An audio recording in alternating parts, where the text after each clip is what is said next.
Airlines, your New England Subaru dealers, Dunkin' Donuts, your New England Ford dealers, Olympia Sports, the official sporting goods retailer, the New England Sports Network, your Boston area BMW dealers, and by AT&T. Picture perfect night from Fenway Park. The lights are on, blue skies above. Red Sox and Yankees renew their acquaintances tonight in Game 1 of this three-game series. And before we get any further, let's send it down to Heidi Watney. Well, Don, like the Red Sox, the Yankees have been dealing with a number of injuries. In fact, 4 of their starters have been out of the lineup in recent days, including Mariano Rivera, Jorge Posada, Curtis Granderson, and Andy Pettitte. Now, Curtis Granderson has been on the disabled list since May 2nd with a groin injury. He's going to be out at least another month. Jorge Posada, Joe Girardi said, could be available to pinch hit today. He's missed the last 2 games with a calf injury. Girardi said that he is still having difficulties running around. Andy Pettitte is going to miss his next start with an elbow injury. He will fall back into the rotation after that. Girardi said Pettitte did not want to miss any time, but he has to. And Mariano Rivera is available tonight. He hasn't pitched since last Friday. Don? All right, Heidi, thank you very much. Joe Girardi with a long list of injuries, and he did say before the game Mariano Rivera would be available tonight's game most likely as the Red Sox take the field tonight. Let's check out the New York Yankees starting 9. Derek Jeter leads it off at shortstop with Nick Johnson, the DH. Mark Teixeira at first base, bats third with Alex Rodriguez at third base. Robinson Cano at second base. Nick Swisher out in right field, bats 6. Brett Gardner, the speedster, in center field, bats 7. Francisco Cervelli does the catching, bats 8. And Randy Wynn in left field, batting 9th. On the mound tonight for the Red Sox is Josh Beckett, as he had to settle last time for no decision, but pitched 7 innings of 6-hit ball against Baltimore. As the starting pitcher is brought to you by Mercedes-Benz. His 7th appearance of this season, a 1-0 mark with a 6.31 earned run average. Kind of identical to last year's early numbers for Josh Beckett, even though the earned run average is high. Certainly turned it around, as we mentioned. A very good outing last time out against the Orioles. The 7 innings giving up 2 runs, 6 strikeouts, no walks. He threw 105 pitches, 68 for strikes. And as it turns out, he ended up with a no decision as the Red Sox were swept by the Orioles in that series. The Red Sox are 8th in the league in defense. They've made 20 errors in their 29 games. Tonight it'll be Adrian Beltre at third base, Marco Scutaro the shortstop, Dustin Pedroia at second, and Kevin Youkilis at first. Left to right, Jeremy Hermida, Dono McDonald, and J.D. Drew, and Jason Varitek doing the catching for Josh Beckett.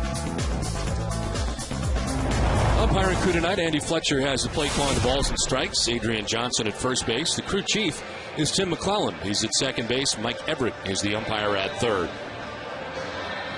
Where available, this telecast can be heard in Spanish by selecting the SAP button on your television remote. Enjoy the game. Buenas noches, amigos. Well, it really is perfect here tonight. 68 degrees to begin the ball game. Not as much wind as we had last night, 5 miles per hour. It's still going out to right, but not the 25 to 30 that we had last night. It is partly cloudy here tonight at Fenway Park. And it's time now for a look at the game notes brought to you by Jordan's Furniture. Josh Beckett has 9 career wins against New York. He's made at least 4 starts against the Yankees in each of the last 4 years. Derek Jeter playing in his 2,165th game tonight moves him into second place on the Yankees all-time list, moving him past Lou Gehrig. And Phil Hughes has allowed just 10 hits in 25 innings over his first 4 starts. First time someone has allowed 10 hits or less in their first 25 innings over 4 starts since 1999. Derek Jeter in on the right side. Josh Beckett ready to deal. And the first pitch of this one is in there for strike 1, and we're underway. Derek Jeter has been one of the hotter Yankees at .310, 4 homers and 21 runs batted in.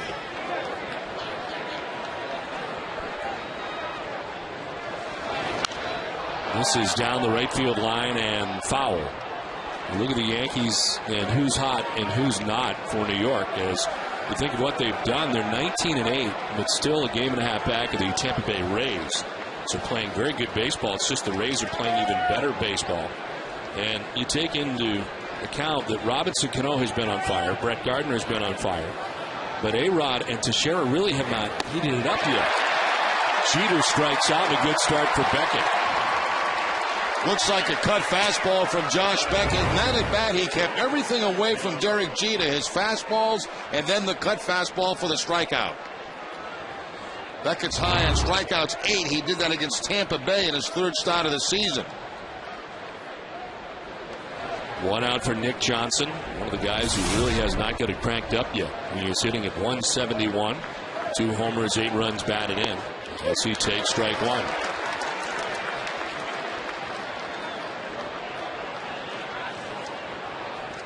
Saw the numbers for Johnson. Alex Rodriguez is hitting at 253. And how about Mark Teixeira? Hitting at just 178. And kind of similar to the way he started in his first year in a Yankees uniform. Very slow start. But again, last year he picked it up in May. And still finished with fabulous numbers.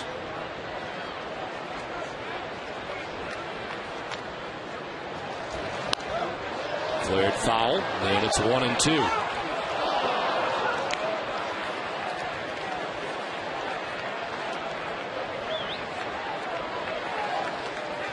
That's Rodriguez in the cleanup spot for the Yankees.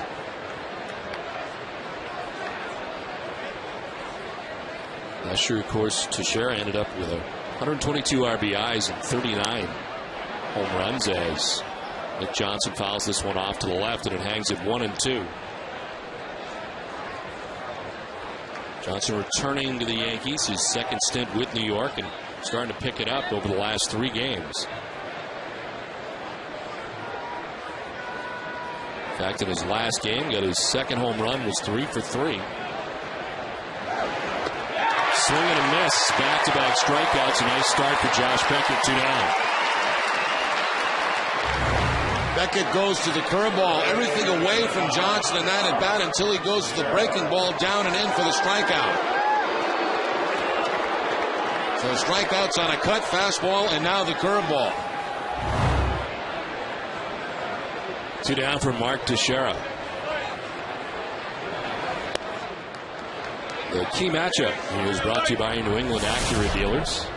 Just a 130 average for Teixeira against Beckett, 3 for 23. That includes 8 strikeouts along the way.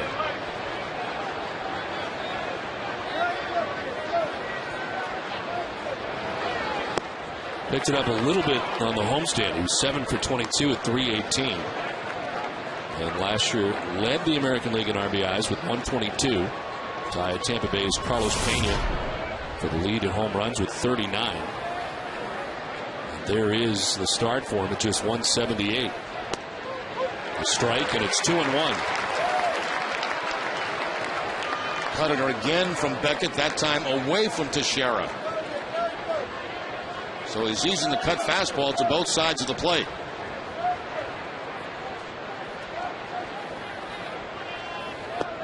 Curveball drops in there for strike 2, and it's 2-2. Once again, the breaking ball from Beckett. The curveball picks up right over the heart of the plate.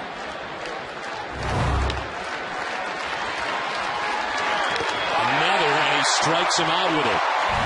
Beckett strikes out the side in succession. Red Sox coming up.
is brought to you by Ace Ticket. Great seats at great prices.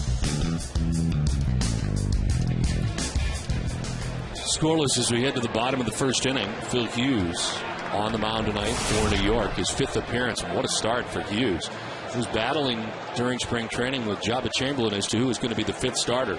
Hughes wins, and he has won in a big way to start the year. 3-0. 1.44 earned run average, and he's fresh off a victory in his last outing against the White Sox. No runs in 7 innings, striking out 6. In fact, he is undefeated in his last 8 starts dating back to last year. As it is strike 1 to Marco Scutaro. Against the Red Sox, he's faced him 8 times, 2 starts, and a record of 0-2 against Boston teams. He's allowed just 10 hits total in his first 4 starts of the season in 25 innings.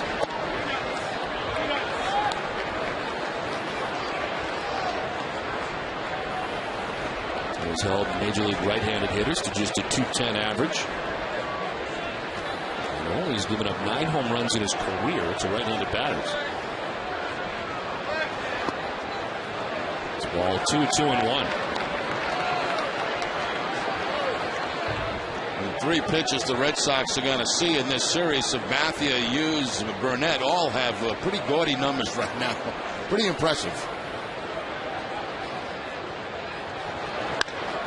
To left, Randy Wynn is there, and he makes the catch for the first out.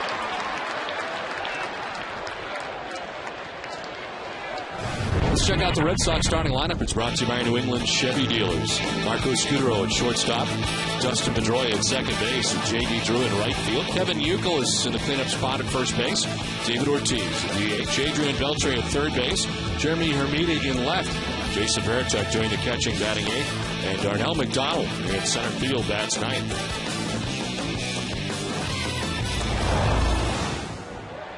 Dustin Pedroia stands in and takes ball 1. 303, 7 homers, 21 runs batted in for Dustin. He was 2 for 4 here last night. As he takes strike 1, 1-1. He's never had a hit off Phil Hughes. 0 for 8 in his career against Hughes. What does you see on the 5-game hitting streak right now?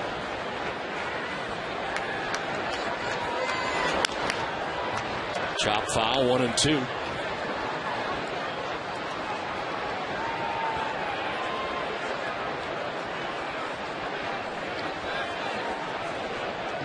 CC Sabathia, AJ Burnett, both going in this series. It'll be CC tomorrow, Burnett on Sunday.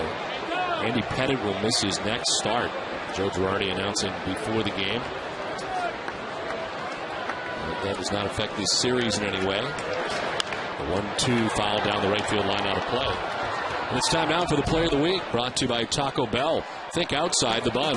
Tuesday night in the bottom of the 8th with the score tied at 1. The Angels had the bases loaded. Dustin Pedroia made an outstanding effort. Started double play to get the Sox out of the jam. And the Sox rallied to win in the bottom of the inning. The Player of the Week is brought to you by Taco Bell. Think outside the bun. That's kind of the way the series went against the Angels. Good defense, good pitching, good hitting.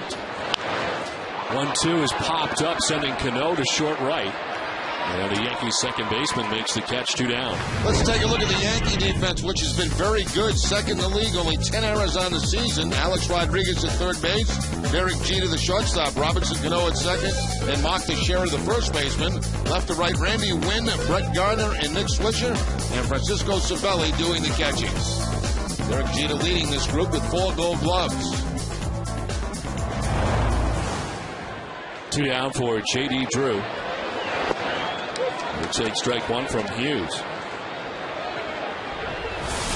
Drew now 253. And that average has been moving up. 5 homers, 18 runs batted in.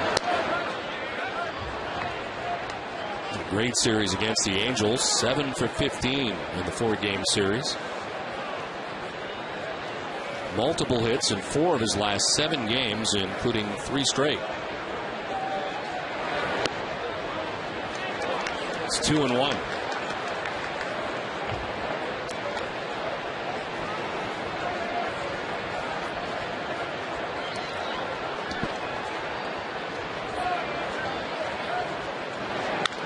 wrapped on the ground foul outside of first, and it's 2-2. Yankees had an off day yesterday, spent in Boston after they wrapped up their 3-game series with a day game on Wednesday against the Orioles. So they're fresh off an off day. They come in a game and a half back at the Tampa Bay Rays in second place in the American League East. Through to right field, towards the corner, over goes Swisher onto the track to make the catch.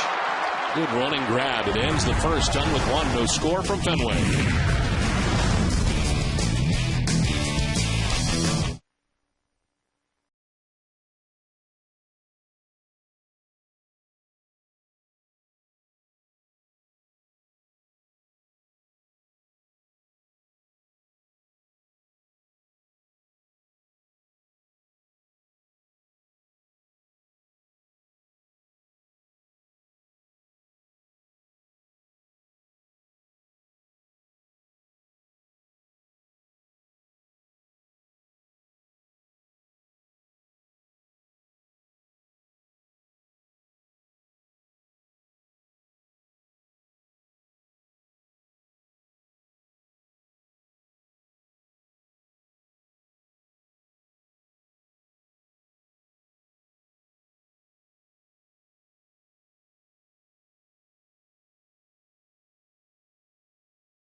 Company is a proud sponsor of the Red Sox Foundation, helping to address health needs in our community.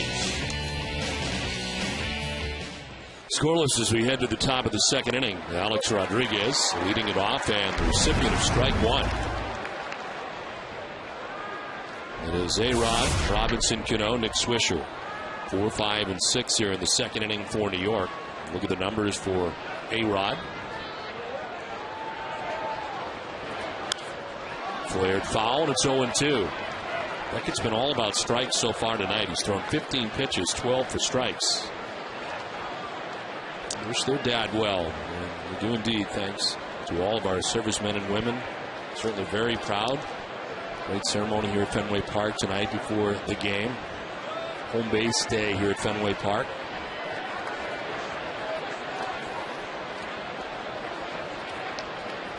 Helping veterans combat stress disorders and traumatic brain injury.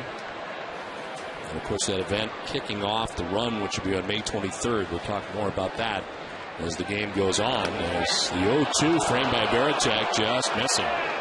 And not by very much. Beckett trying to go to that inside corner and just misses the inside corner.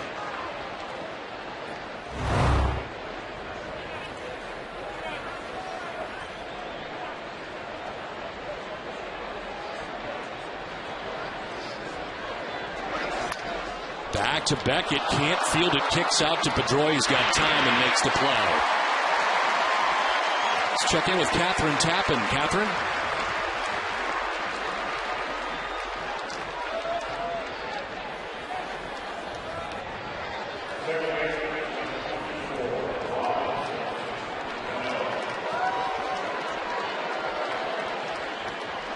Okay, Catherine, thank you very much. Nesson, certainly the home of the Bruins. Complete coverage throughout the playoffs. Pre- and post-game analysis from our Bruins talent. And we're keeping a very close eye on Philadelphia tonight.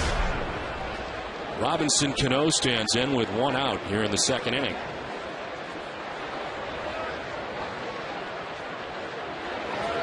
But the start for Cano as he takes strike one.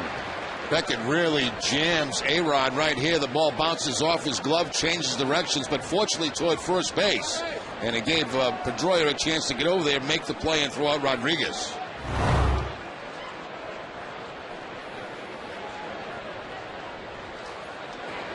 Tried to hold up, it goes around. It's 0-2. Beckett right now with a very good fastball. This one rising up and out of the strike zone, and Cano can't stay off it.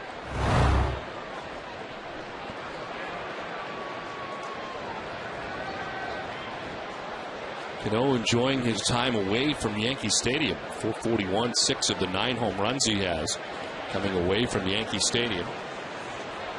Sits safely in each of his last 14 games against Boston. Hitting a .390 in his last 14 games against the Red Sox. And he's got great numbers against Beckett. .363 with 3 home runs. Amazingly, even with his great start, he's got 2 hits in his last 14 at-bats. 4th in the majors right now, hitting a .362 to start the night.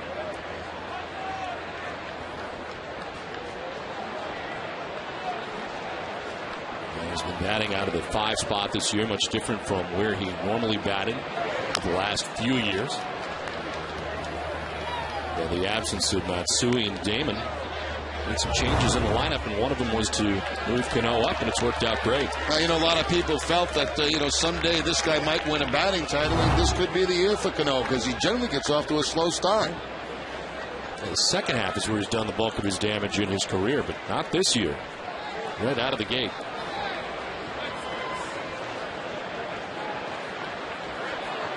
1-2 from Beckett. Just outside at 97, 2-2.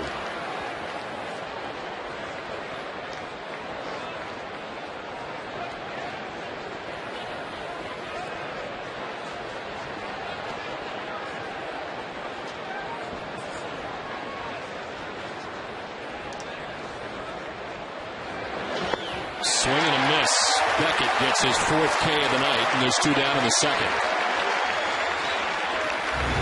Back-to-back pitches away from Cano, and this one catches the outside corner, and Cano cannot make any contact. 16th time Cano has struck out this season. Beckett with 4 already in this game. 2 down in the second inning, and here is Nick Swisher. .295, 5 homers, 17 runs batted in. He's hitting at .383 in his last 12 games. See these strikeouts piling up early for Beckett. The Yankees are the 2nd toughest team in the league to strike out. The White Sox are the toughest team to this point of the season.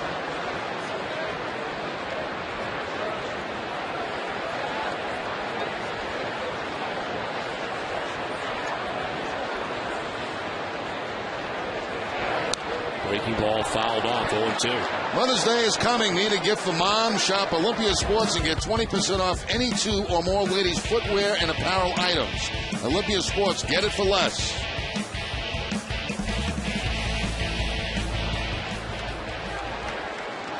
Two outs here in the second inning. Beckett's retired the first 5 Yankees he's faced, and now is ahead of Swisher, 0-2.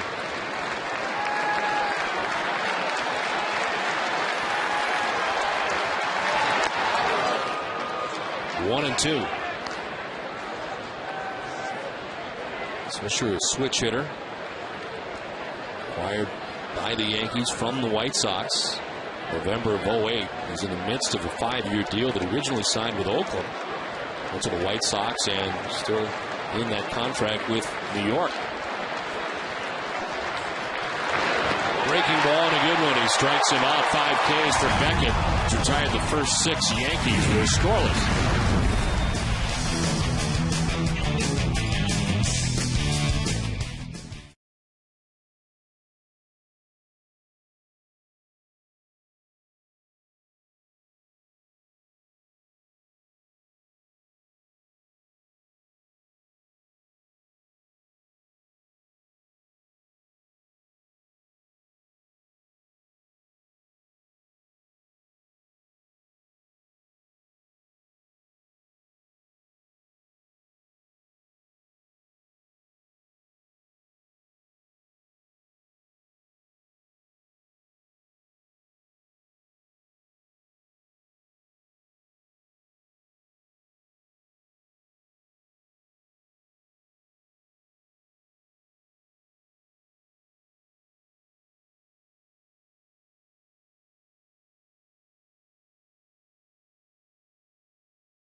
There for strike one to Kevin Youkilis, followed by David Ortiz, Adrian Beltre.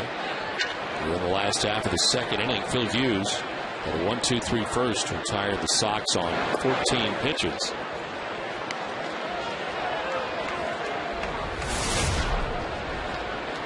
.295, 5 homers, 15 runs batted in. Youkilis 5 for 11 in the series against the Angels.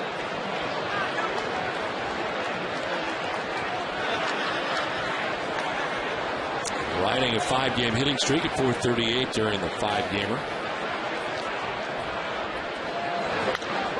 Line to left, Randy Wynn over a few steps to make the catch on the backhand for round number 1 of the second.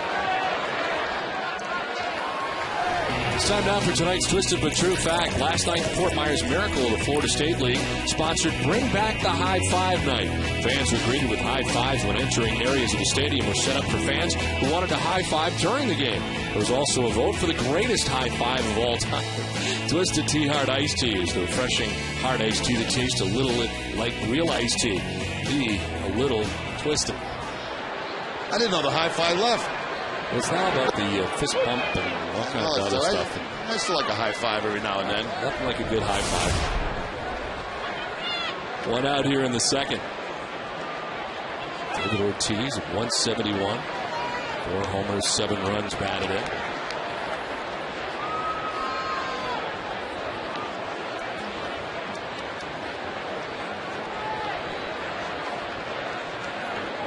Phil Hughes has retired the first 4 batters he's faced, all fly ball outs. Breaking ball misses outside.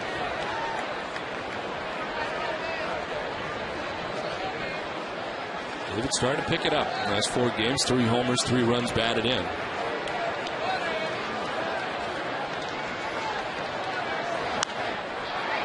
Foul off to the left. Ace Ticket, great seats and prices still available for this weekend Yankee series. Get yours now at 1-800-MY-SEATS.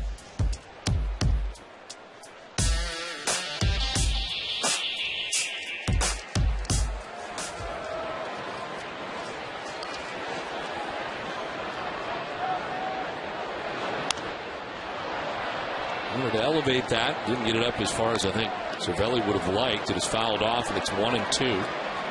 A 5-mile-an-hour fastball from Phil Hughes.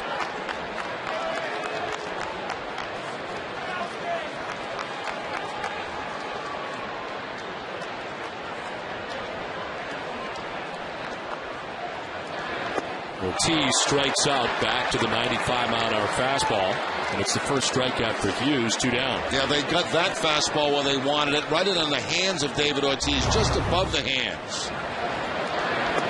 Hughes had a 10 strikeout game earlier this season, and that was against the Oakland Athletics. First one of the night. That was the game in which he carried a no-hitter through 7 innings. Back on the 21st of April, that was at Oakland, the 30th career start for him. But had a no-hitter through 7 innings before it got broken up. Adrian Beltre, the recipient of ball 1. 343 for Beltre to start the year.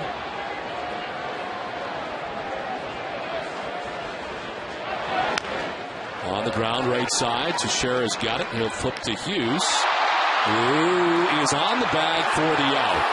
Ball made by Adrian Johnson, and it ends the inning. 2-2, we're scoreless from Fenway.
getting ready to deal with the bottom third of the Yankees order. Brett Gardner, Francisco Cervelli, and Randy Winn expected to bat in the inning. We'll start for Gardner. 346 with a home run, 9 runs batted in. That's 8, strike 1. Well, both pitchers coming out with very good stuff right out of the chute. As you can see, the Bruins have scored a 1-0 lead. Veteran Mark Recchi. The Bruins off on the right foot as they try to sweep the Flyers. The Bruins' quest for the Cup continues. Stay with Nesson for complete coverage, including live reports from Philadelphia. Pre- and post-game breakdown. Catherine Tappan, Nesson's Bruins analyst. In-progress highlights throughout the regular season and into the playoffs. Nesson is truly the home of the Bruins. And Nesson's got it all covered. Nesson's got it all covered. Breaking ball there for strike 2, and it's 1-2.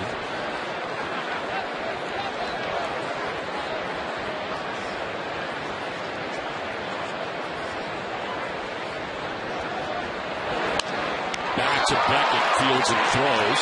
1 down. Go to Catherine Tappan.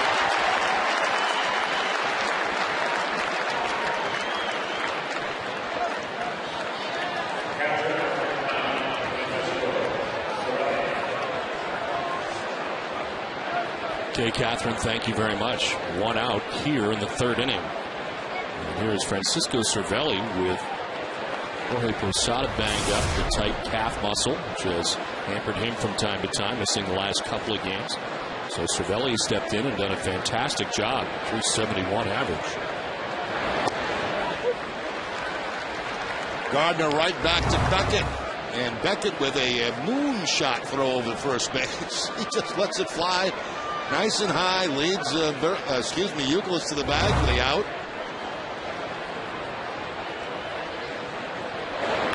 Cervelli on the ground and throw into right field. First base runner the night for New York. It's a 1-out single for Cervelli. Cervelli taking that Beckett fastball the other way, a two-seam fastball that stays inside, but an inside-out stroke. Youkilis looks at it, the dive for Pedroia, but it gets through for the base hit.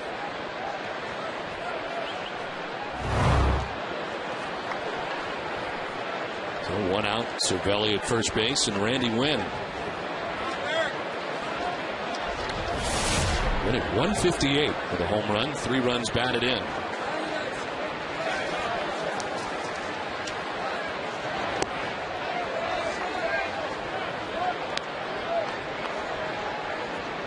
Winn has played 1,615 career games in the major leagues. And he has never appeared in the postseason. Most games without playing in the postseason among active players. Signed a 1-year contract with the Yankees as a free agent this past offseason. And takes ball 2-0.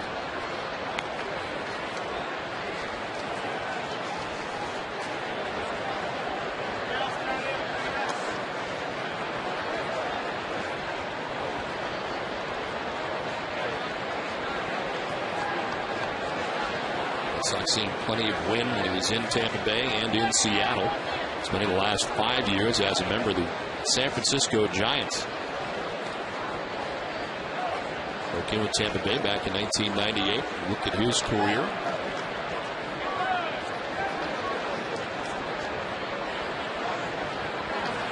That's with 1 out and Cervelli at first base here in the 3rd inning.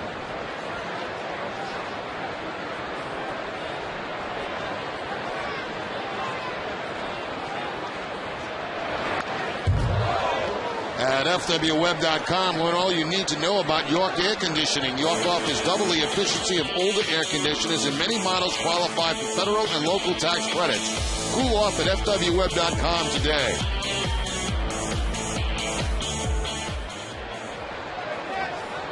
Well, now 1 on. Randy Winn now. Derek Jeter next.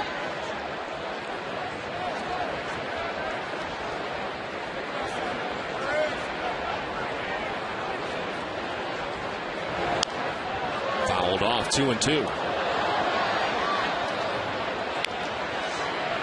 Beckett's thrown 37 pitches, 27 for strikes. He has 5 strikeouts with the first 2 1/3 innings.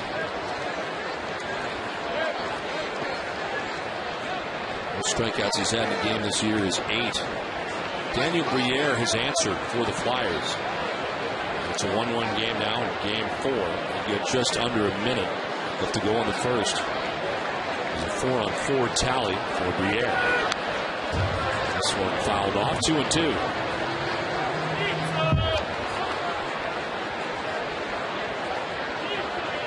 Keep you in touch with what's going on in the Bruins with in-progress highlights and updates from all the games.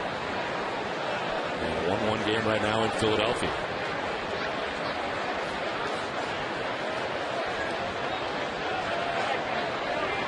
McDonald step or two towards left center for Wynn to perhaps go the other way. To first base, Euclid goes to second for one. Return throw is not going to be in time. Beckett covered. 2 outs in the inning. Let's check in with Catherine Tappan.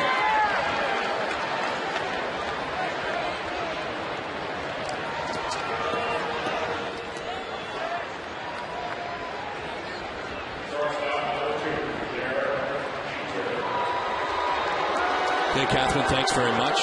Here it is scoreless with 2 outs. Randy Wynn at first base, and Red Sox tried to get the double play done but could not. Yeah, Randy Wynn still runs pretty well. He's been around a long time. He can get down that line and not in time to turn a double play of the Red Sox. Always tough to turn that 3-6-1 double play. So it gives Jeter a chance with 2 outs in the inning. So they're going to try to come in on Jeter and not give him the chance to go the other way, which he does so well.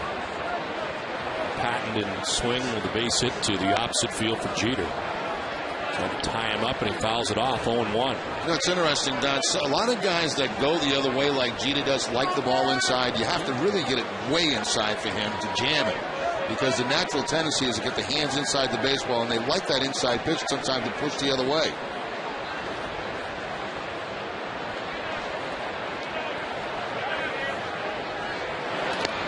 Swing and foul tip. It's 0-2.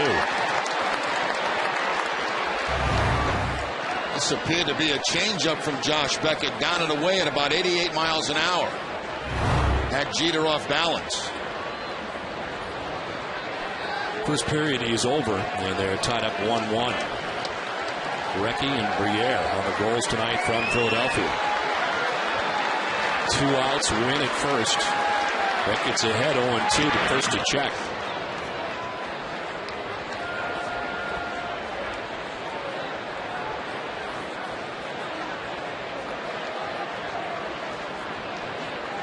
Jeter struck out swinging in the first. One of 5 strikeouts for Josh Beckett out of the gate tonight.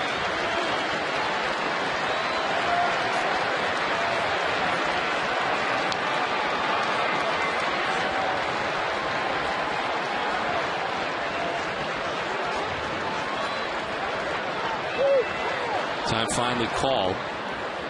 Now Beckett holding the ball a long time. Of course, this is a good situation for the runner to steal second base. Josh Beckett has been tremendous so far tonight. 5 strikeouts in the game through 2 2/3 innings.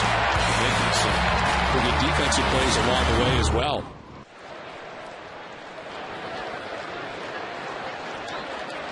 Head of Jeter 0-2. Zips a 96-mile-an-hour fastball downstairs, 1-2.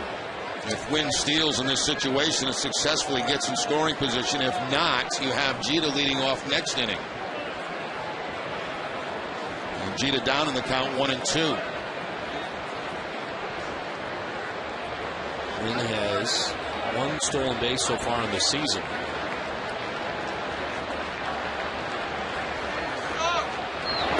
Jeter strikes out. 6 strikeouts for Beckett through 2.5. No score from the fans.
Right.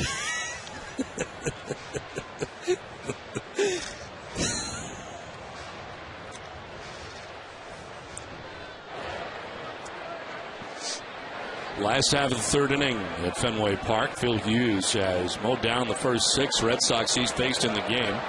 So it's the bottom third of the Red Sox order. And it's strike 1 to Jeremy Hermida.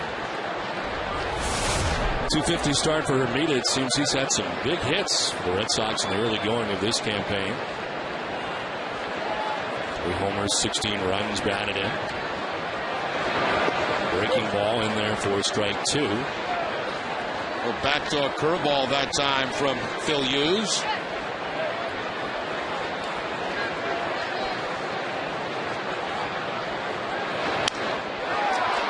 One hopper handled by Jeter on the run, and in plenty of time, 1 down.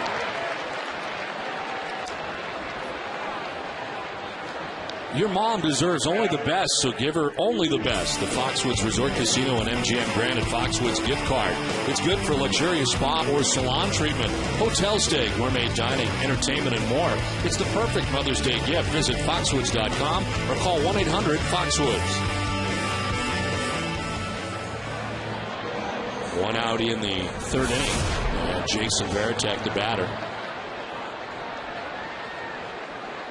Varitek at .324, 5 homers, 9 runs batted in, and has been catching Josh Beckett this season. As that one misses, framed by Cervelli, but it's ball 1.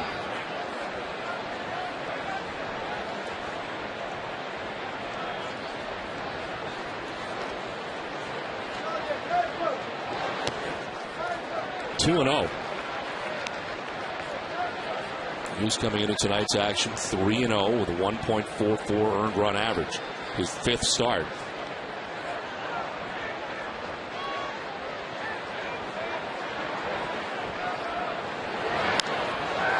Fouled off, 2-1.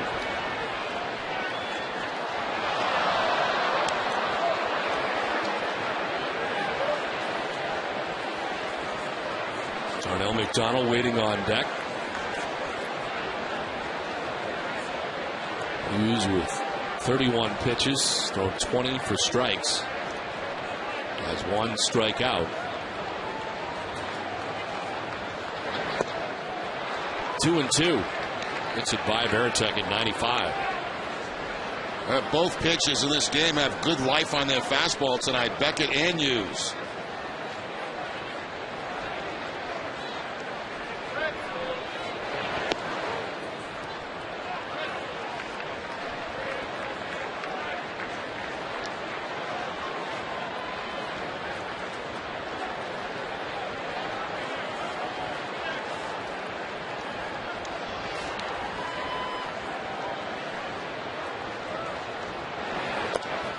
Outside, ball 4. Red Sox have their first base runner of the game. It's Jason Varitek. Hughes going to the outside part of the plate. Everything away from Varitek in this at bat, and misses the corner for the walk. On Sunday night, join Nesson for Bobby Orr and the Big Bad Bruins, a documentary about the impact of the 1970 Stanley Cup Boston Bruins championship team had on hockey and the New England region. They created a hockey renaissance, which was evident across the 6 states and the NHL. Catch it Sunday at 6:30, only on Nesson. 1 out here in the third inning. Varitek with a walk at first base. And Darnell McDonald takes strike 1 on the breaking ball. Darnell hitting at .267, 2 homers, 9 runs batted in.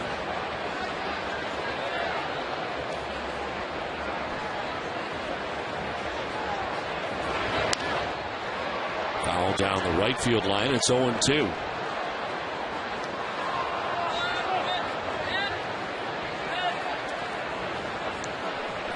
First game that Darnell McDonald has ever played against the New York Yankees.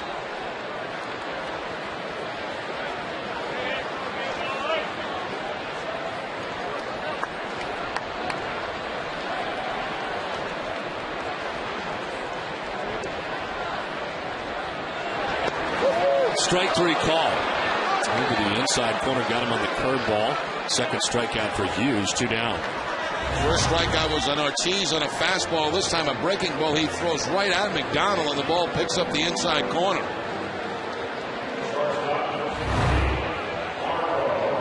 Red Sox baseball on Nesson is brought to you in part by Eastern Bank, the official bank of the Red Sox television network. Eastern Bank, the best team in banking.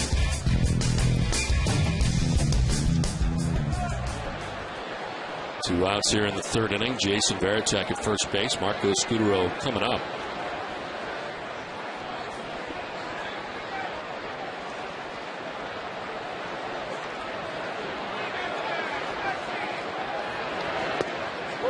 Phil Hughes last year was 8-3 with 3 saves, a 3.03 ERA. Had a total of 51 appearances, 7 starts with the Yankees. With opponents at just a .217 batting average. He was called up from AAA Scranton on the 28th of April and then made 7 starts before transitioning to the pen. He made his final 44 appearances of the season. At 5-1 with a 1.40 earned run average out of the pen. Kind of served as Mariano Rivera's primary setup man. It's 0-2 to Scutaro. And now that is the job of Jabba Chamberlain as they kind of switch roles here this season. And Jabba goes back to kind of what he broke in as and had so much success. And Jabba has also been closing out games while Rivera has not.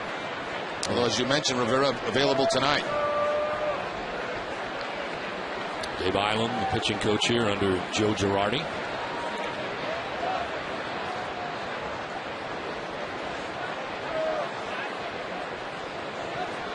Roy on deck. There are 2 outs here in the third.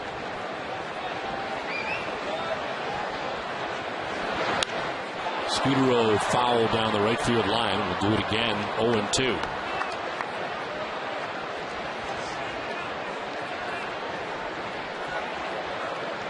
Hughes appeared in 9 postseason games. He was 0-1 with an 8.53 ERA, working strictly in relief.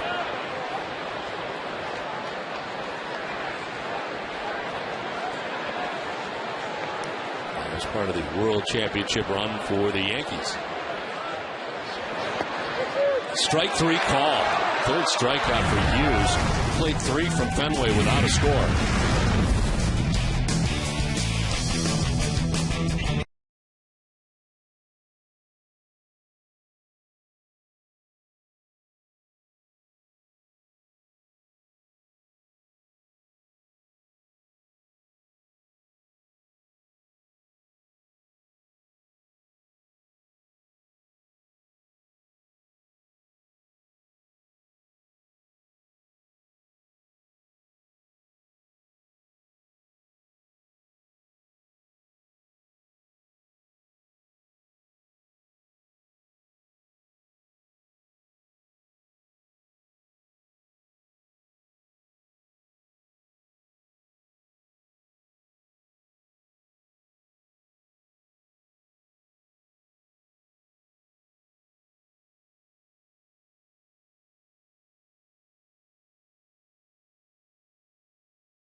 23rd. You can help wounded veterans through this 5.5-mile race that ends by crossing home plate at Fenway Park.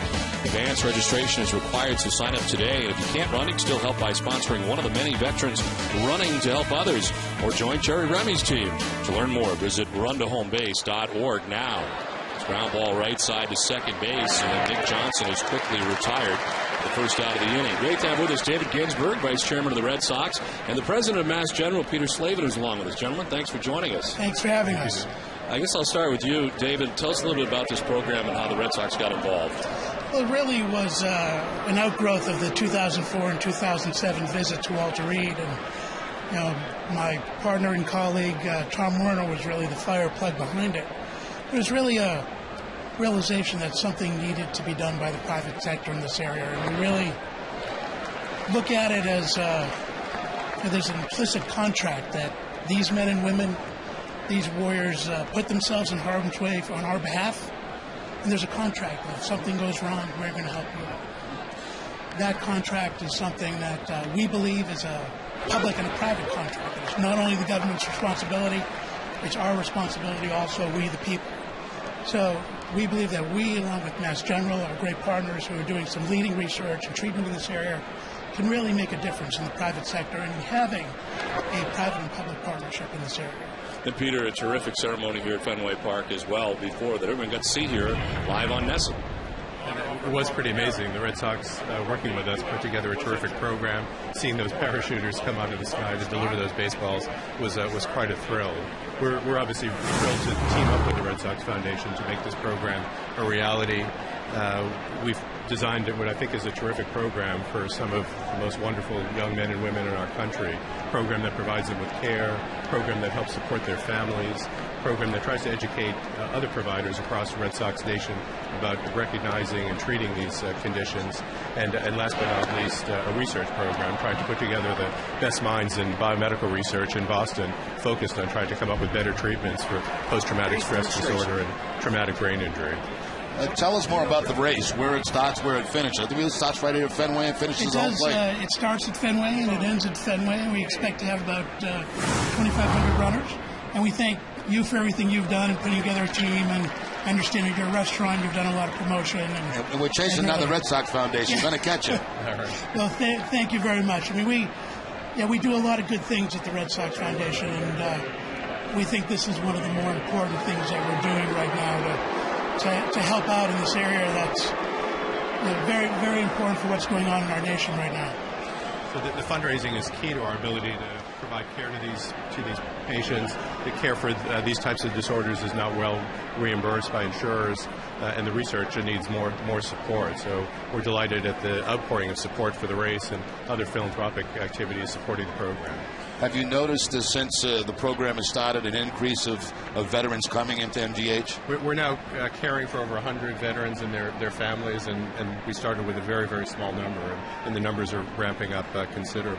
Good. So we're quite pleased with the number of people who are seeking care from the program, but there are still many more out there who need help.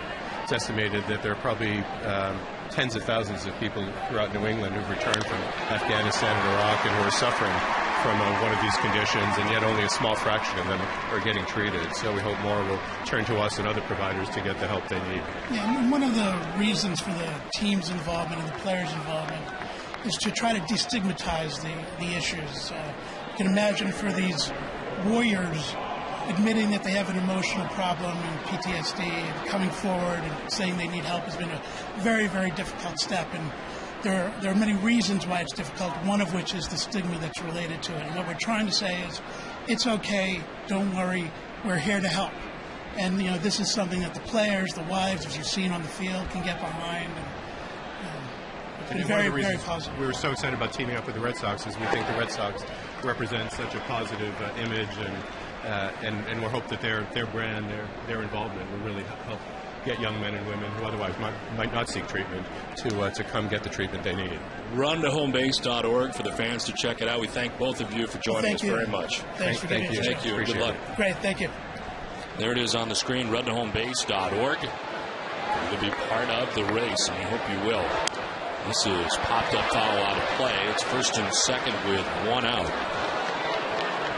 Walk for Teixeira, single for Alex Rodriguez. Boston Bruins start the second period on the power play. Game tied 1-1 still from Philadelphia.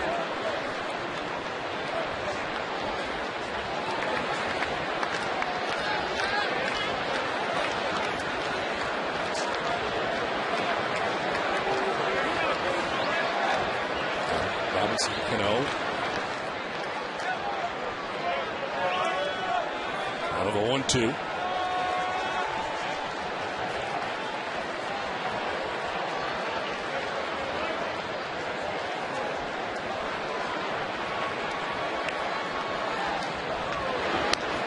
It's up top, ball 1-1-2. Beckett with 6 strikeouts in the first 3 innings. You got Nick Johnson who ground out to begin the inning. He walks to Teixeira. Gives up a single to Alex Rodriguez. Just the second New York hit of the night, and now he's ahead 1-2.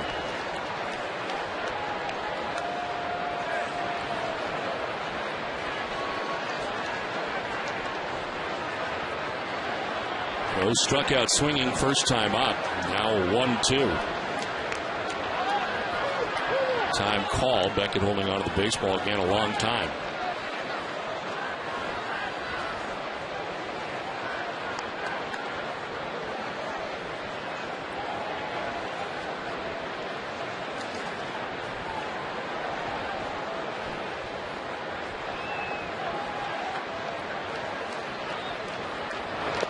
Foul tip, held on to strike 3. 7th K for Beckett, 2 down. The Amica Pit Zone is brought to you by Amica Insurance. Amica Insurance is not just how you're covered, it's how you're treated. 7 strikeouts so far, 3 of those in the first inning. Derek Jeter on a cut fastball. A curveball to Nick Johnson, and then another curveball to Mark Teixeira. So Beckett on his way to a big strikeout night here.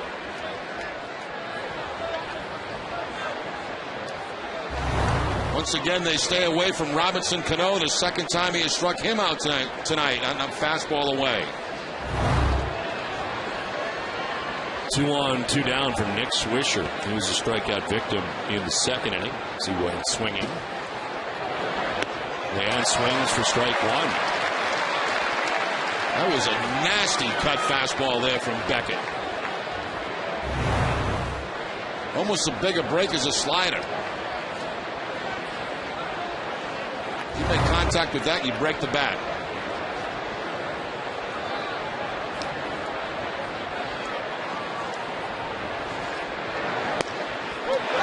It's 0-2. Swisher taking the 96-mile-an-hour fastball, now taking a little walk. Swisher thought this ball might have been away. And he might have been right.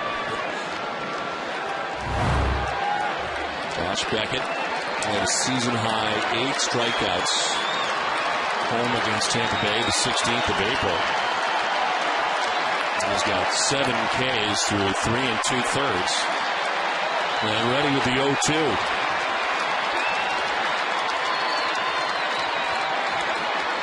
They're going up, and misses for ball 1.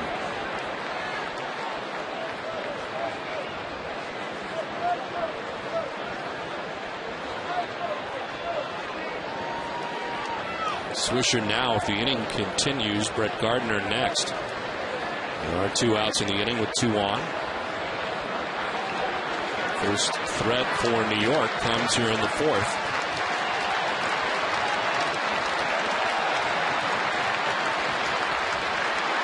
One, 2. Breaking ball missing for ball 2, 2-2. Vote for the Amica Pitcher of the Week at NESN.com and enter to win a $100 gift card from NESN to the Yorkie Way team store.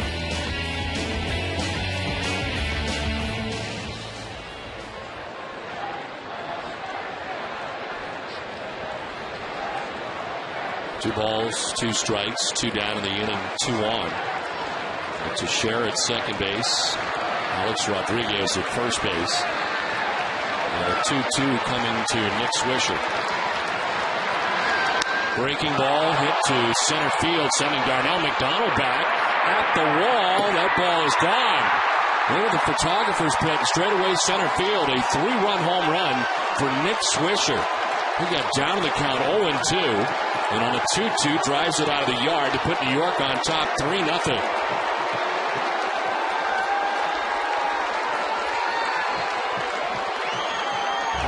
Nick Swisher gets the breaking ball from Josh Beckett, and this one just kind of stays up in the zone about thigh high.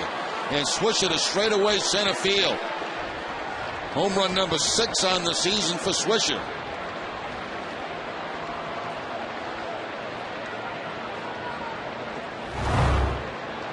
So bad news here and bad news in Philadelphia as well. Chris Pronger has scored for the Flyers, who take a 2-1 lead. Veteran defenseman has given the Flyers the lead. Nick Swisher has given the Yankees the lead. The complexion of this one has changed in a blink of an eye. Brett Gardner takes the ball outside.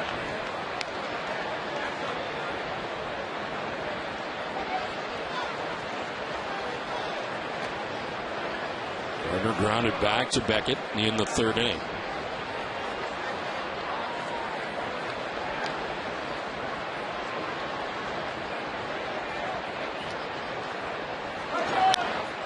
Line into left field, a base hit.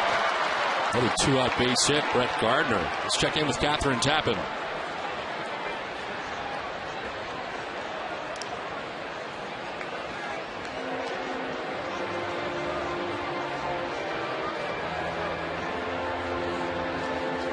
Hey, Catherine, thank you very much. We'll be keeping you updated all night. Nesson is the home of the Bruins.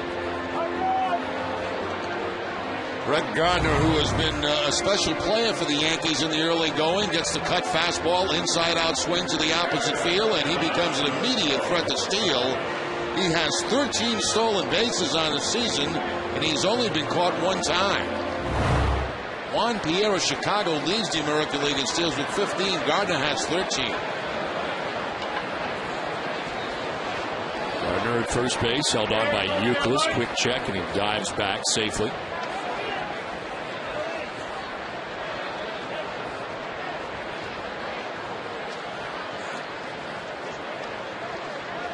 Francisco Cervelli, a single to right field in the 3rd inning, one of 4 New York hits. Time called. Beckett again holding on to the baseball.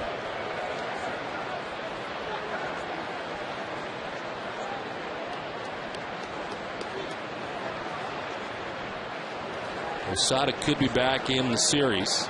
Out of the lineup tonight.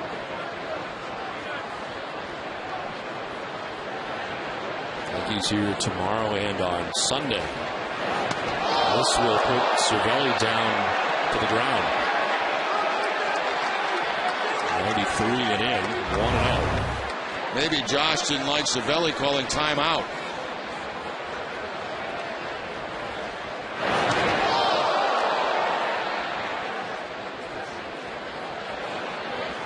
As he just barely gets away from that fastball.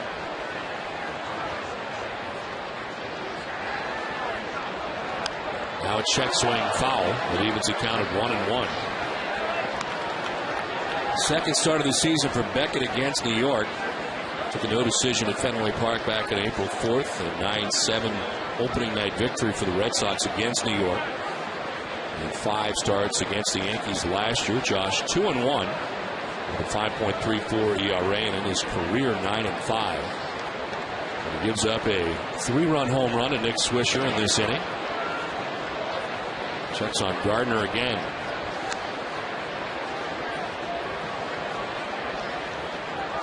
One more look at the home run pitch to Swisher. The breaking ball that stays about thigh high. Just kind of rolls up to home plate.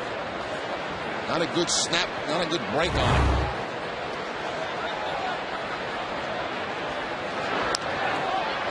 Fouled off at 95, 1-2.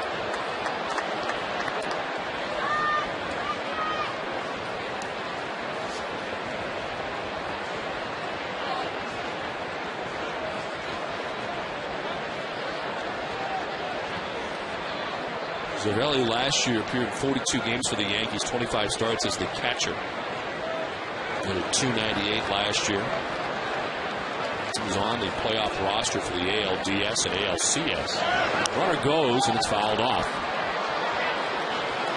Come celebrate Mother's Day at Fenway Park this Sunday from 9 a.m. to 11 a.m. at the Walk in the Park, presented by Red Sox Banking only at Bank of America. Bring your mom to this free event and take a leisurely stroll on the warning track.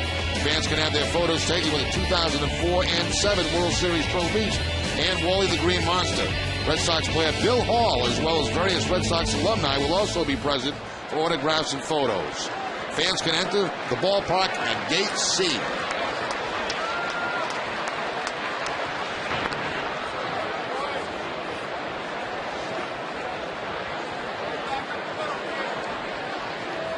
Under 13 out of 14. Tried it a moment ago, but Cervelli fouled it off. Count still 1-2. Cervelli, 24 years old. There goes Gardner. His ground ball left side. Scudero pops up and throws and can't get him. Infield hit for Francisco Cervelli as Gardner takes second. Yeah, once that ball got by Adrian Beltre, no way Scudero was going to be able to throw him out from that distance. Gets by Beltre. Scudero on the backhand has a slide for it. By the time he gets up, too late at first base. Claude Giroux has scored for the Flyers, and it's quickly 3-1 for Philadelphia, as they have scored twice in this period. No, they're not laying down, are they? No.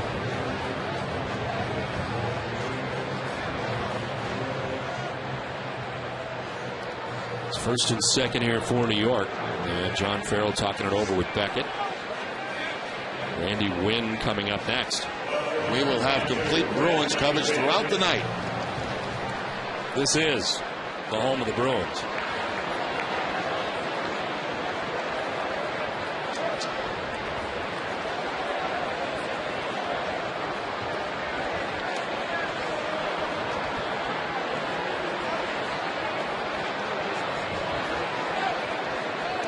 Randy Wynn with 2 on.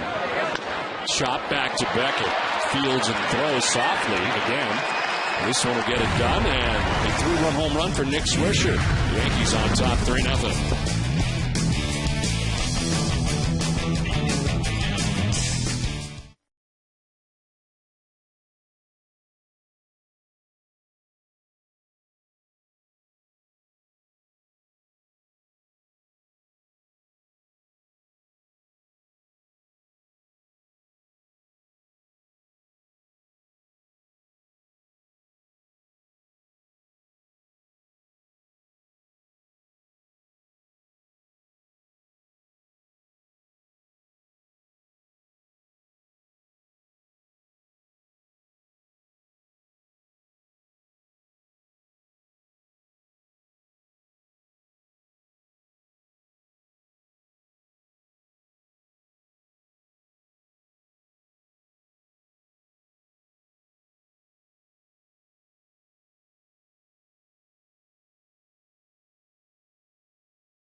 A 3-run home run that has given the New York Yankees a 3-0 advantage to the bottom of the 4th. And Joe Marie, a very happy 39th birthday yet again. Ah, I get it. Can't trick me, Don. Dustin Pedroia leads it off, and they're in the bottom of the fourth inning. Pedroia popped out to second base in the first inning.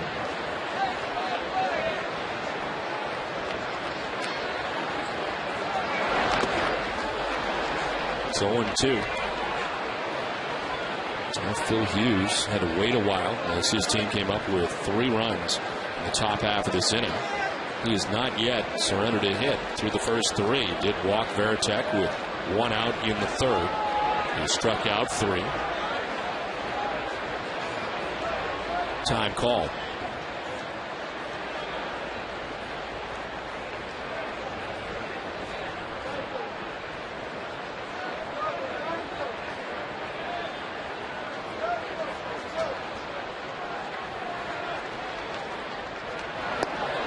Down and away, 1-2.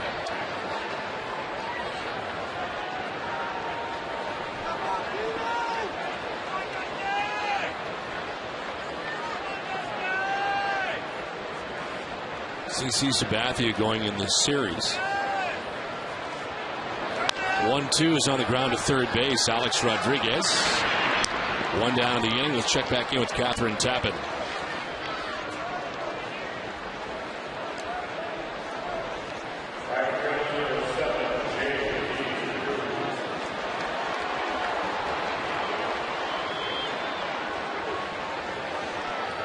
Okay, Catherine, here it is 3-0. Yankees on top of Boston.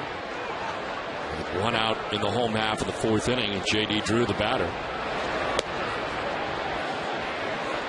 Drew fly to right in the first inning, 0 for 1. Euclid should be next here in the fourth. Trying to grab the corner, cannot. It's 2-0.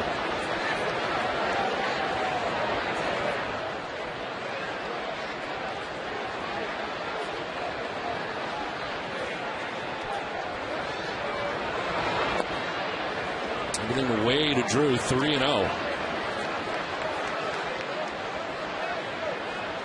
Andy Pettit will be skipped for his next start. He moved Javier Vasquez out of his what would have been a scheduled start here. Some reshuffling going on as Pettit tries to feel better at the moment.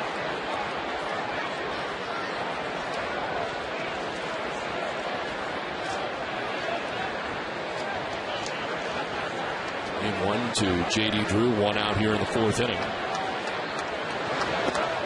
Another strike, and it's a full count. Drew does not like the call. Looks like a pretty good strike zone tonight, Don, for the pitches.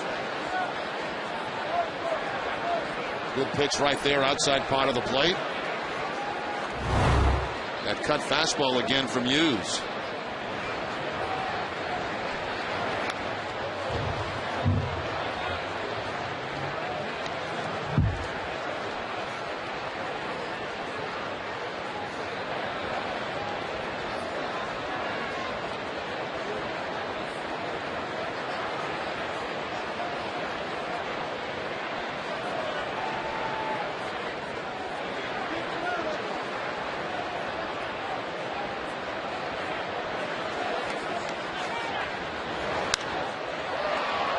Left and foul down the line. Well, the ultimate driving machine this week is J.D. Drew. Brought to you by your local Massachusetts BMW Center. Visit BMWMass.com. J.D. 444 weeks, 12 for 27. 3 homers. 8 RBIs in 7 games. He's got a full count here with 1 out in the bottom of the fourth inning. They're coming in. And Drew lines it to right field, in for a base hit. First hit of the night for the Red Sox, ringing single for J.D. Drew.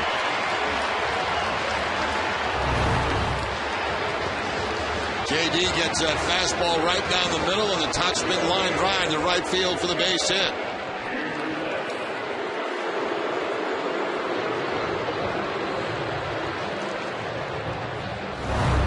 Vladimir Zabotka has scored for Boston. It's now 3-2 Philadelphia. The Bruins getting a goal back.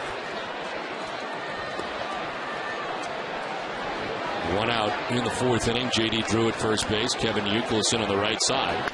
And he lines one to left. This is in for a hit to the track and the wall. Drew headed for third. Throw goes to second, and putting on the brakes is Youkilis. Returns to first. It's a long single, and it's first and third with one out for Boston. Youkilis now with a 6-game hitting streak. That cut fastball stayed inside, supposed to be away, and Youkilis hooks it right to the wall.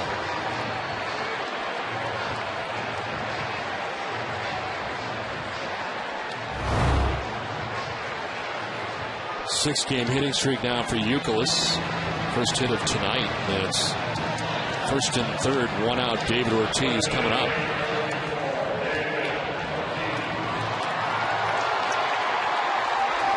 Ortiz struck out swinging in the second inning. And 3 strikeouts tonight for Phil Hughes.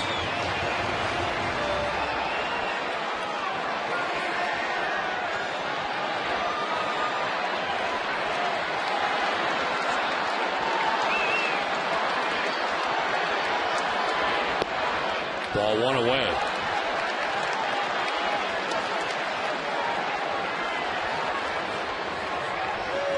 J.D. Drew at third base. Kevin Youkilis at first base. One out.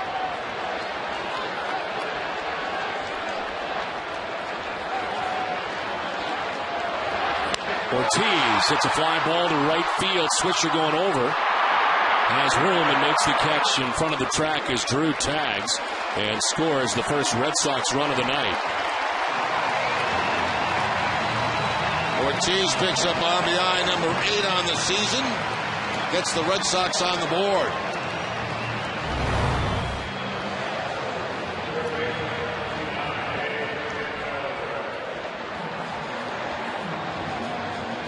I think David a little upset he didn't get more of that, but he does get the run home. Youkilis at first base, 2 down in the inning. Red Sox on the board. It's now 3-1 New York. And Adrian Beltre.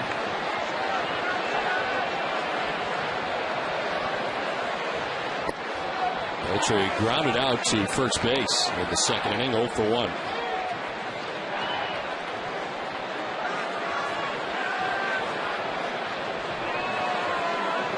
Dave Island, the pitching coach, out. Phil Hughes not giving up a hit through 3 1/3 before back-to-back hits in this inning.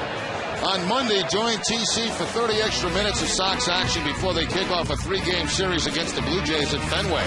They'll take a look back at the weekend series with New York and preview the 3-game set with the Jays. It's Red Sox Monster Monday presented by BMW of Peabody, live at 5:30. As part of Monster Monday, the other day we had Jonathan Papelbon mic'd up. Would it be must-see TV on Monday night? That should be good. Beltre, recipient of strike 1, 1-1.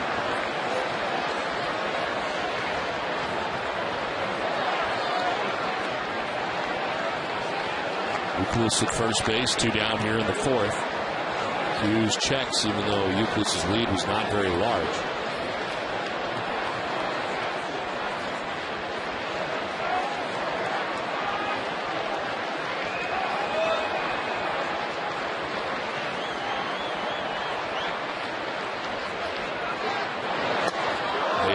Beltre chases at 94, and it's 1-2.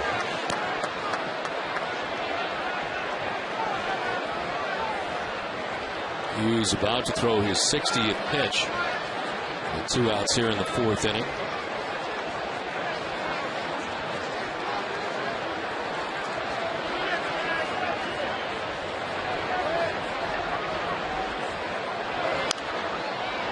Let's check back in with Catherine Tappan.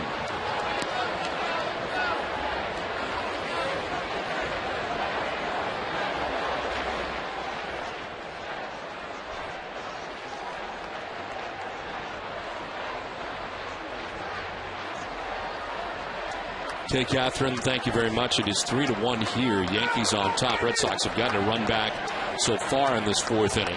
Youkilis at first, and Beltre strikes out. 95 in the gas from Phil Hughes. A run for the Red Sox, but a 3-1 lead, New York.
Eastern Bank, the official bank of the Red Sox television network. Eastern Bank, the best team in banking. 3-1. Yankees on top of the Red Sox. Top half of the 5th inning from Fenway. It's Derek Jeter. He grounds one at Scudero, his counterpart at shortstop. And there's one away. It's checked back in with Heidi. Don, Josh Beckett hasn't been as consistent as he'd like this season. I talked to pitching coach John Farrell. He says it's not all physical with Beckett.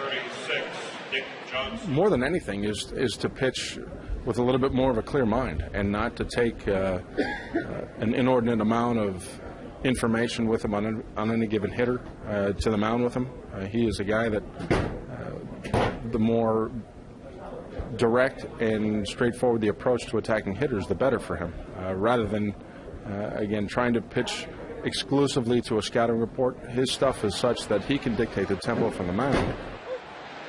Now, this is Josh's second start against the Yankees this season. He had a no decision on opening day against New York. He gave up 5 runs in 4 2/3 innings there. The Red Sox ended up winning that game 9-7. Don? Okay, Heidi, thank you very much.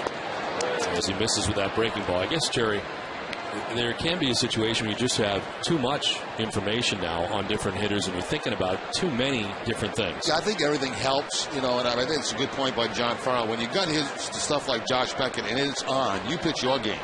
And you don't worry much about the weaknesses of the other hitters. Because if you're on target with the stuff that you've got, when you've got Beckett's stuff, you're going to win that game. Marcus Timms is pinch hitting here for Nick Johnson, the DH. And he is down in the count, 1-2. Johnson had been 0 for 2, a strikeout and a ground out. As Timms hits one to center field, sending Darnell McDonald back. He has room and makes the catch right before the warning track. 2 down. Join AAA today and start enjoying discounts on movie tickets, shopping online, and entertainment. Call 800-JOIN-AAA or join online at AAA.com. AAA membership for life.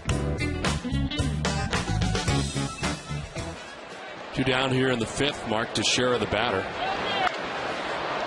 Sort of mile high back of second base. A short right now is out as Pedroia. Gives way to Drew, who makes the catch that ends the inning. It's a 1-2-3 5th. Halfway through this one, it's a 3-1 New York lead.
As Jeremy Hermida gets it started. Takes strike 1 from Phil Hughes. Hermida grounded out to shortstop in the 3rd inning.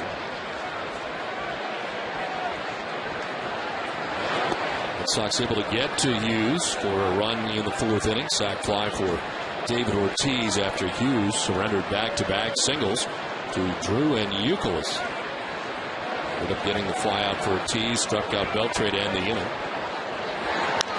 Now Hermida sends this down the left field line, curling foul.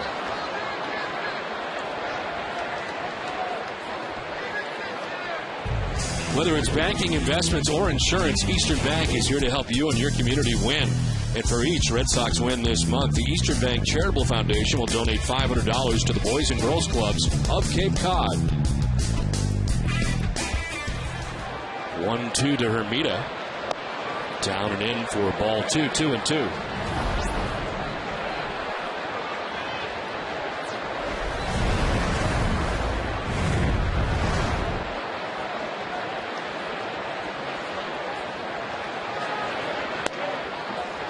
Away, full count. It's one of the few misfires that Hughes has had tonight. They finished the second period in Philadelphia. Wachovia is center. It's 3-2 Flyers at the moment at the end of 2.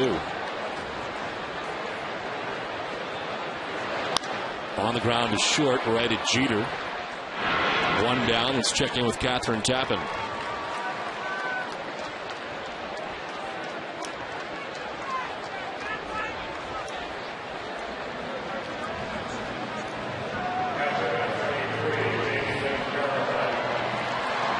Period left, and the Bruins down by a goal. Red Sox down by 2 runs here as they come to bat with 1 out in the 5th.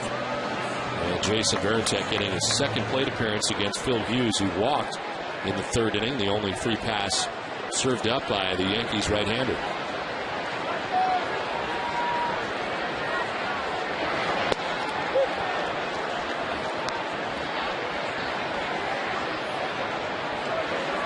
Alexis pitching line. 68 pitches for Phil Hughes, just the 1 run.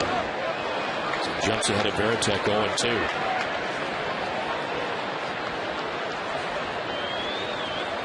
Pitching line was brought to you by your Boston area Lexus dealers. Varitek tried to hold up and did not, according to Mike Everett, third base umpire. 5 Ks for Hughes, 2 down in the 5th. Most of the time when they get ahead of Jason Varitek, they try to get him to chase up in the zone, and that time Varitek did. He could not control the head of the bat.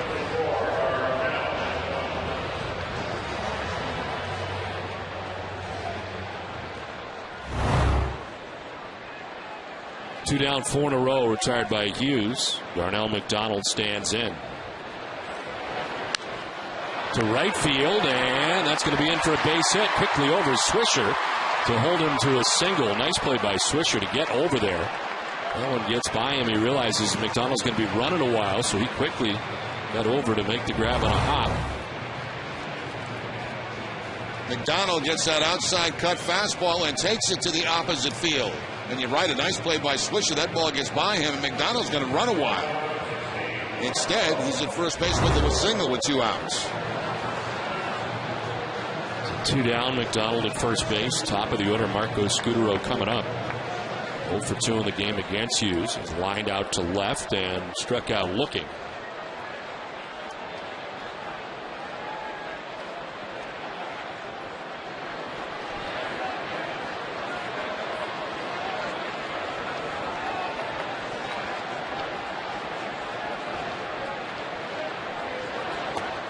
It's a strike on the outside corner.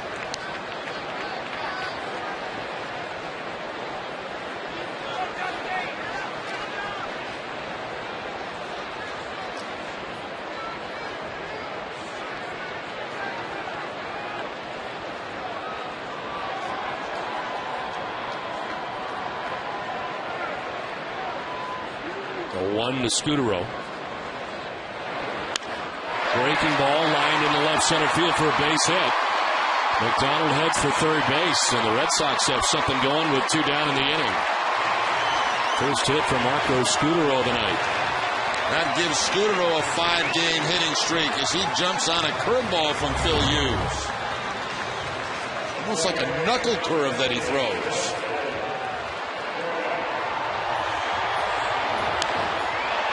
So the Red Sox have first and third now with 2 outs. Trying to peck away at this lead. Chance here with runners at the corners, 2 down for Dustin Pedroia, who's not had success tonight with Phil Hughes. Popped out to the second baseman Robinson Cano in the first inning, grounded out to the third baseman Alex Rodriguez in the fourth.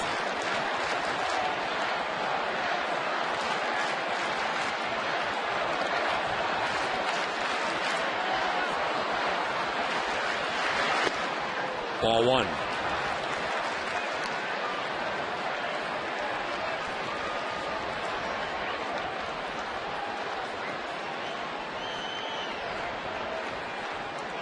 Donald at third, Scudero at first. Pitch 75 for Phil Hughes coming up.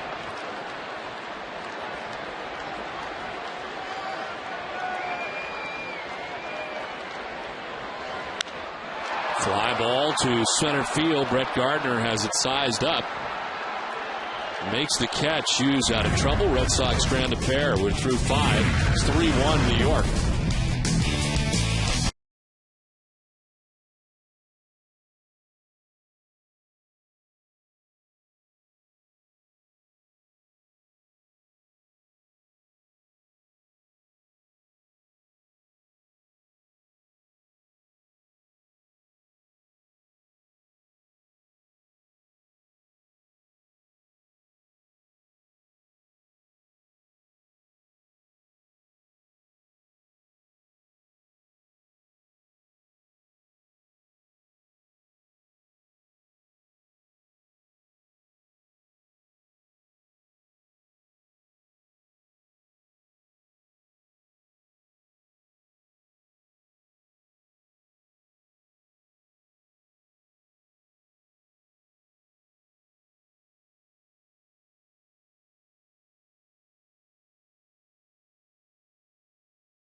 Sox as we head to the top half of the 6th inning. Pitch outside to Alex Rodriguez to begin things here in the 6th inning. A-Rod grounded out in the 2nd inning, singled in the 4th.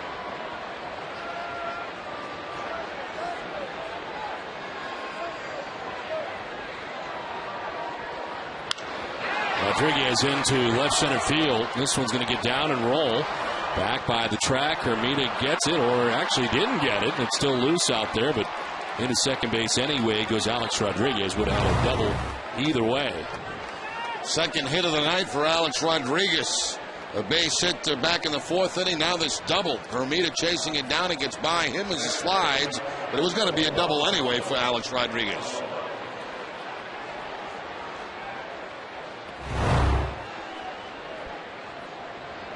Time now for tonight's AT&T trivia question. Who are the 4 Yankees in the top 10 of franchise games played that are not in the Hall of Fame? As we told you earlier, Derek Jeter moved into second tonight, so we know he's one of them.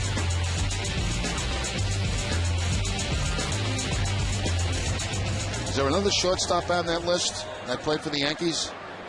I'm not sure.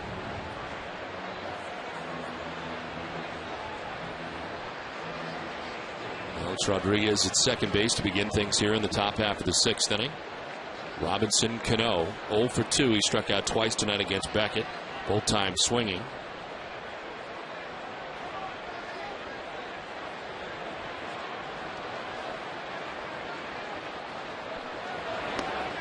In tight for ball 1.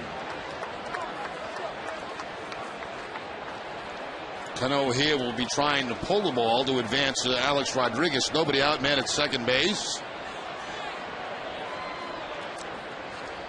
Slowed down a little bit, 2 for his last 16, despite coming in here hitting at 362.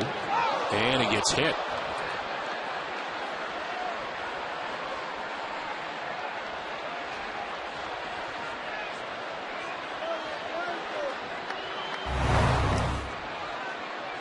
Not going to pull that pitch. Cut fastball right off the left knee. Oof. And that has to hurt.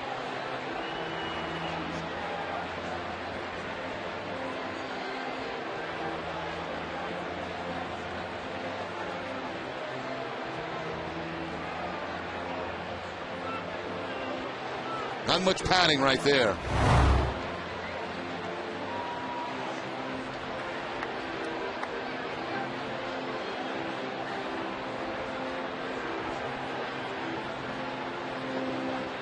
Well, the injuries starting to pile up here for the Yankees as it is.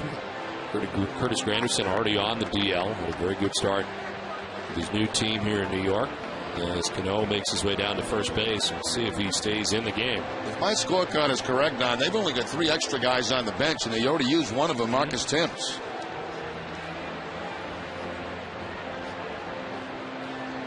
I believe the other 2 left are Pena and Posada.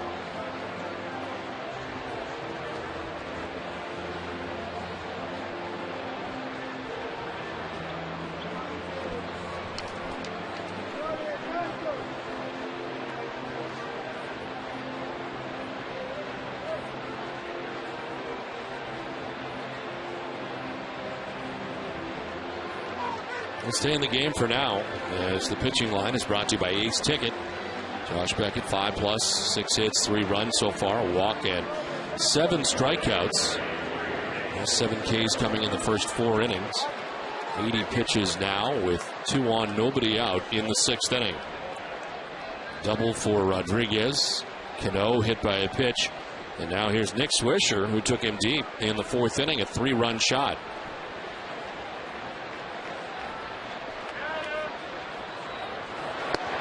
And it's strike 1 to Swisher. A 3-run shot for Swisher. His 6th home run of the year.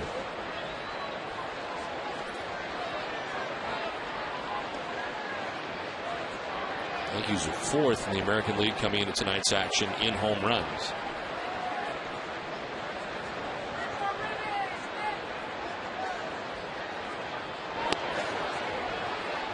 Ball and a strike.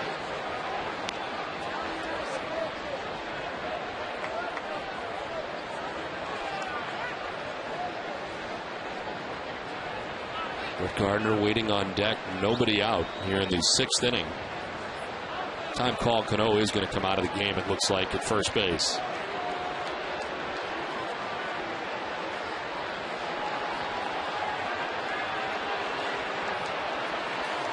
Cano comes out of the game, and Ramiro Pena will come in to run.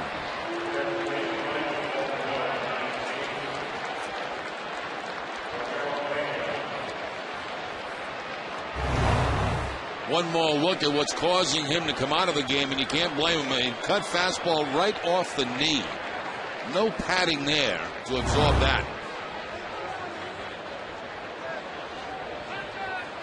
Tried to hang in there for a while at first base and has to leave the game. So Pena runs for him at first base, 2 on, nobody out.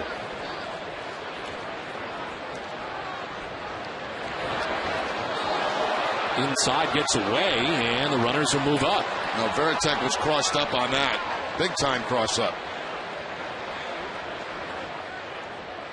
Veritek might be hurt too. Watch how Jason goes after this. I think he's expecting a breaking ball. Instead, he gets a fastball and gets it right off the left forearm, it looked like.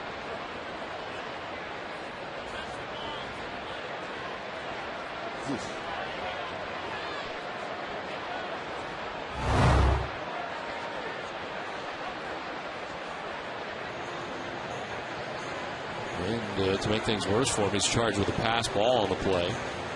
So second and third. He's getting a little extra time here. Barajas, trainer out to check on him. Watch Jason take that glove down. He thinks it's going to be a breaking ball. Instead, it's a fastball, and that's a cross-up right there. That's a very painful one.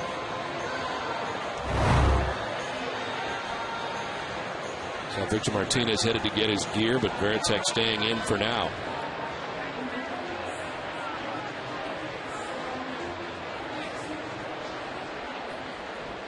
Second and third now. Nobody out for New York. Nick Swisher with a count of 2-1.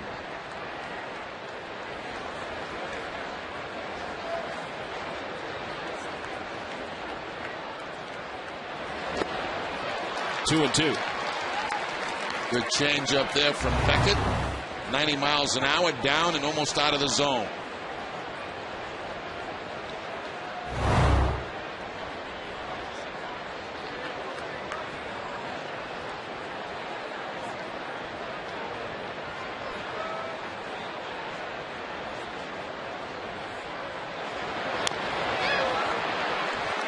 Time now for the Coors Light Cold Hot Blast, and that was Nick Swisher, his last at bat, the fourth inning. A 3-run home run.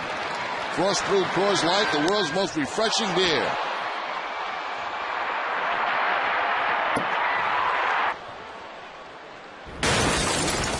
That 3-run home run, all the Yankees offense tonight so far.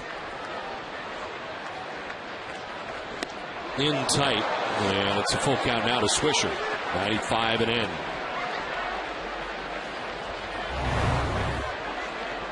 Once again, Beckett has a Yankee dancing out of the way.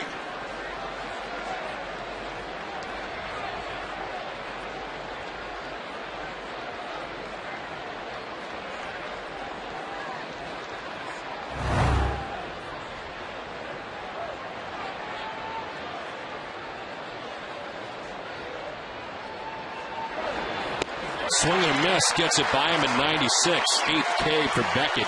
Needed that. One down.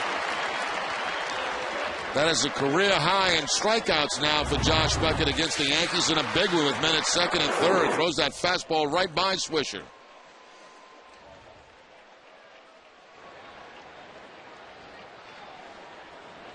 They will put on Brett Gardner with first base open.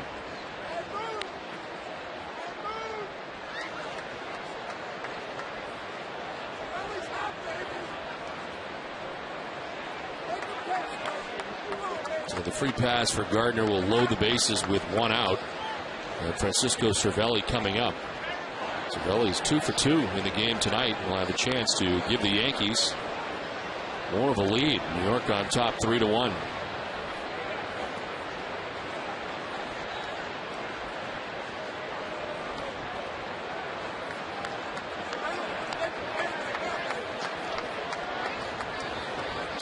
Introducing Acrobatic Stereo Stain by Benjamin Moore, a revolutionary waterborne stain that outperforms the best oil-based stains on the market. Find Acrobatic, your local Benjamin Moore retailer.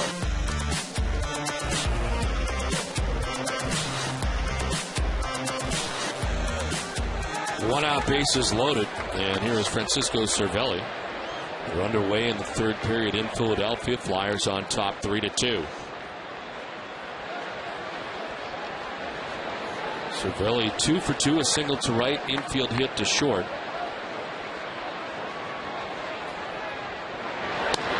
And it's ball one.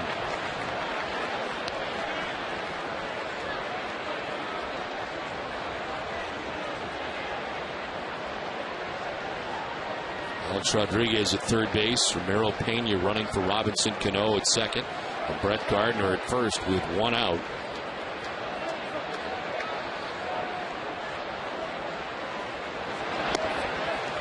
Ball 2-0. And they wanted that. Beckett wanted it badly. I think the reason he didn't get it is because Varitek was set up away, and in, and you see the pitch go away. It got the plate. And sometimes when the umpire sees the catcher reach across like that, he will not get the call.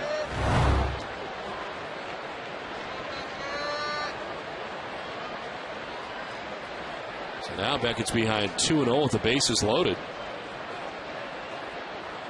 And a swing and a miss got it by him either way. 2-1. Challenge time. 2-0 fastball at 95 from Beckett.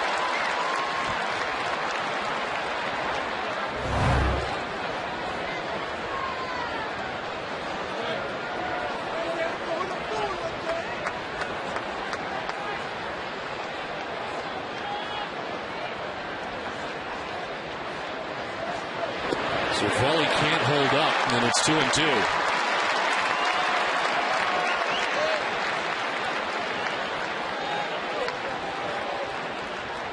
Trying to work his way out of this bases loaded jam with 1 out in the 6th inning and keep the deficit.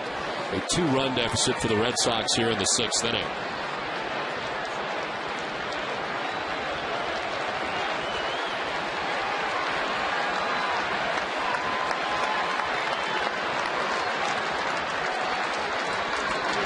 Cervelli lifts it foul down the right field line and out of play. Cervelli definitely cutting down on a swing right there, just trying to make contact with the bases loaded. Another fastball from Beckett, just trying to make some kind of contact to not stay away from the strikeout.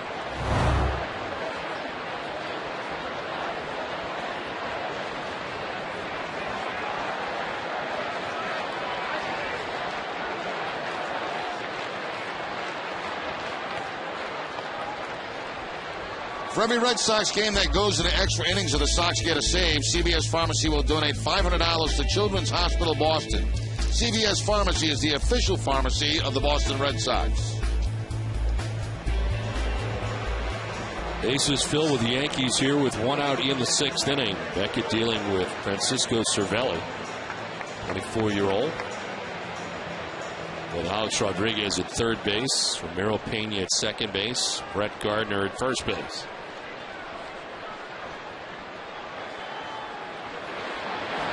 Cervelli holds up, I think. They check he did, according to Adrian Johnson.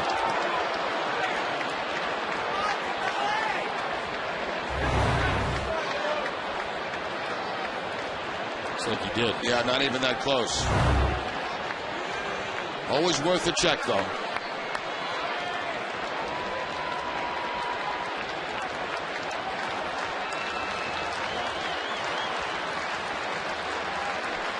Three-two pitch from Beckett, time call.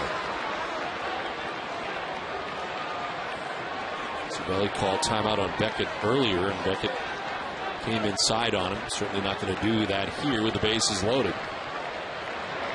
They do come in. And that puts him down again and walks in a run. So I take that back. Maybe he will. It is 4-1 now, New York. An RBI for Cervelli, his 7th of the year. Came inside all right. He was trying to get him out inside. Instead, I believe he got a piece of him. Well, Cervelli's been on base 3 times, 2 hits, and now the walk. Bases loaded walk. And credit for a walk, which loads the bases again, and the Yankees have a 3-run lead again. Randy Wynn lines one into left field, a base hit. From third base comes Pena. They'll score 1 additional run, and the Yankees will take a 5-1 lead. Randy Wynn not waiting around right after that first pitch and drives in a run off Beckett. Here comes John Farrell again. And action in the Red Sox bullpen very quickly. Looks like Okajima.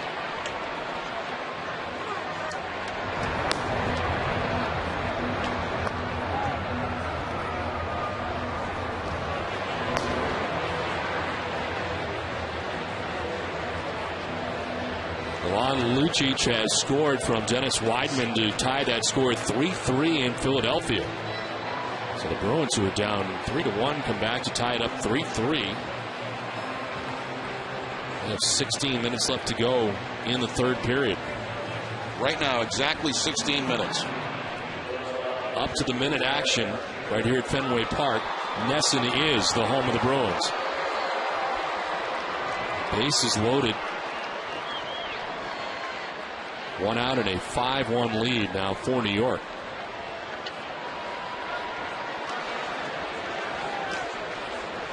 Derek Jeter with a chance to do more damage against Beckett here in the 6th inning. This is pitch number 100 of the night for Josh Beckett.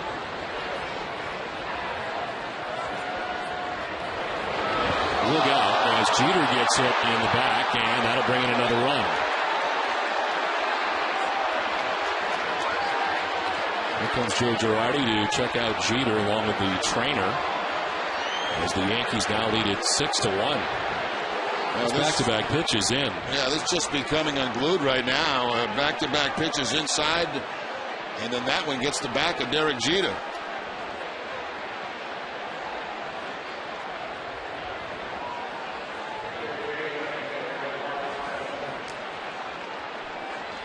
Now Marcus Timms, who pinch hit for Nick Johnson in the 5th inning.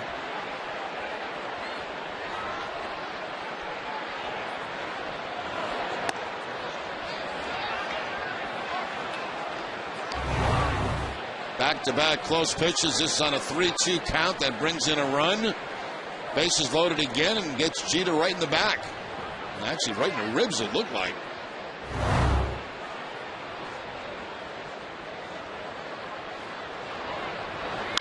On the ground, left side. Scudero deep. Will throw to third base, and they don't get him. He's able to get back. Went over the bag and able to backpedal to get away from Beltre. Fielder's choice in an RBI, and the Yankees lead it 7-1. Now this game has gotten out of hand in a hurry.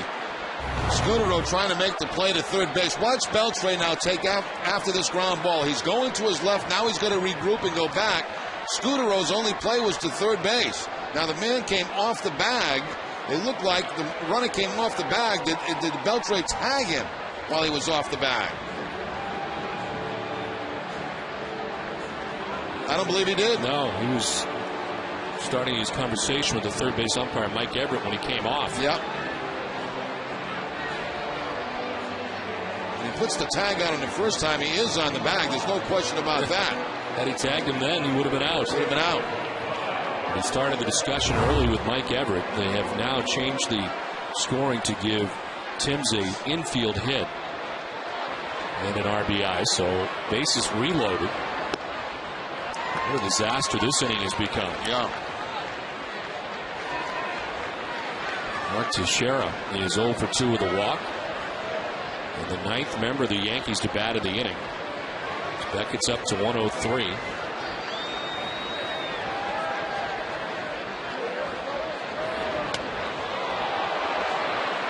One and one.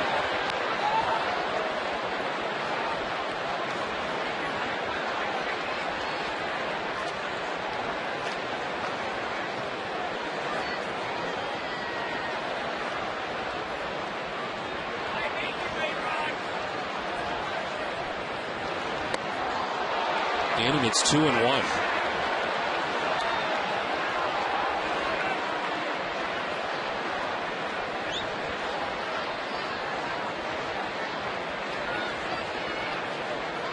Two batters hit in this inning.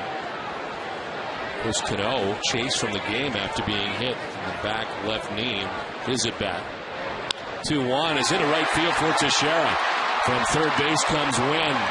Jeter will be stopped. Another run for New York, and the Yankees lead it 8-1. They've given a lot of chances in this inning, and they have cashed in on them all. And Terry Francona coming out to make the change as New York has opened this thing up on Josh Beckett. You know, to me, this is a night that Beckett had very good stuff. The 3-run home run obviously hurt in the 4th, but everything fell apart here in the 6th. So 8-1 New York as we check in with Catherine Tappan.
John Lackey takes them out against the Blue Jays. We'll have complete Bruins coverage at 6 o'clock. Of course, that follows Monster Monday. That starts at 5:30 on Monday. Red Sox Game Day Live. John Lackey against the Blue Jays. Still in the midst of this 6th inning.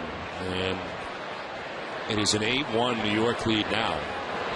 Scored 5 times so far. Strike 1 to Alex Rodriguez. This call to the bullpen is brought to you by New England Ford dealers. And the new pitcher is Hideki Okajima, second arm used tonight. 14th appearance, 2-1 mark, 6.23 earned run average. Ford sitting at 342 against Okajima.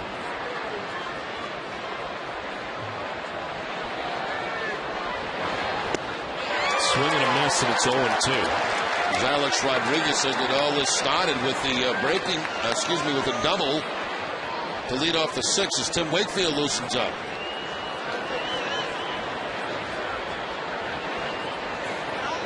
You got to believe the Yankees are not pleased with all the number of batters that have been hit in this inning, especially if you take into account Cano is one of them and Jeter is the other, and what it may set up for the remainder of this weekend. Well, it'd be hard to believe that any of them are intentional, considering the situation, but yet that doesn't stop the Yankees from being upset. No, either way, they're not pleased. And you'd find it hard to think that he was doing it on purpose with the bases loaded and burying his team further. Which is what sort of happened here. Is it's now 8-1. Hughes has had a 27-minute wait as Rodriguez lifts one to center field. McDonald going back, and he makes the catch. Tagging the third base and scoring is Jeter with the 9th New York run, and it's 9-1 Yankees. Rodriguez picks up his 18th RBI of the season.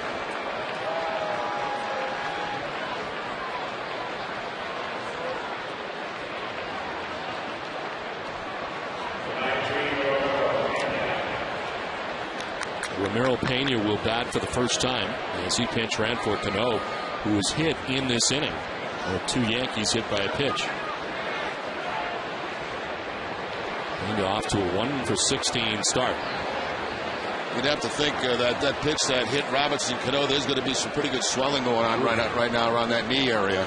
Not far from the kneecap. Well, that was a tough spot.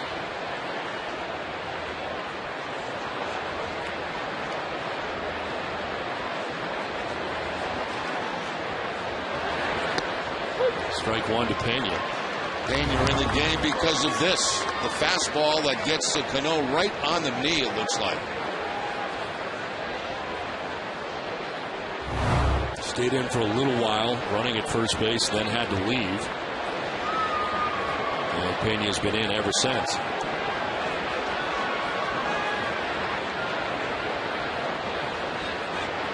Okie dokie, and a good one down. It's 0-2. Last couple of times we've seen Okajima, he's used his curveball a little bit more. He gets the off-balance swing from Pena. 2 outs in the inning. Nick Swisher waits on deck.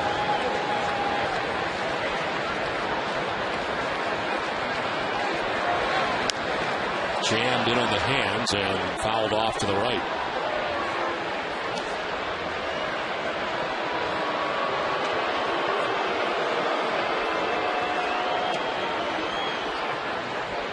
Beckett charged so far with 9 runs. He's still responsible for Timms, who's now at third base, and Teixeira, who is at first base. Came in with a 6.31 earned run average.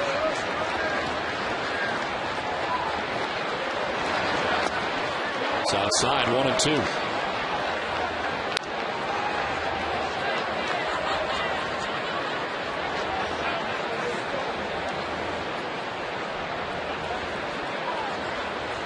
The amazing thing, Jerry, he really had it going on in the early stages of this game. It's 7 strikeouts. Yep.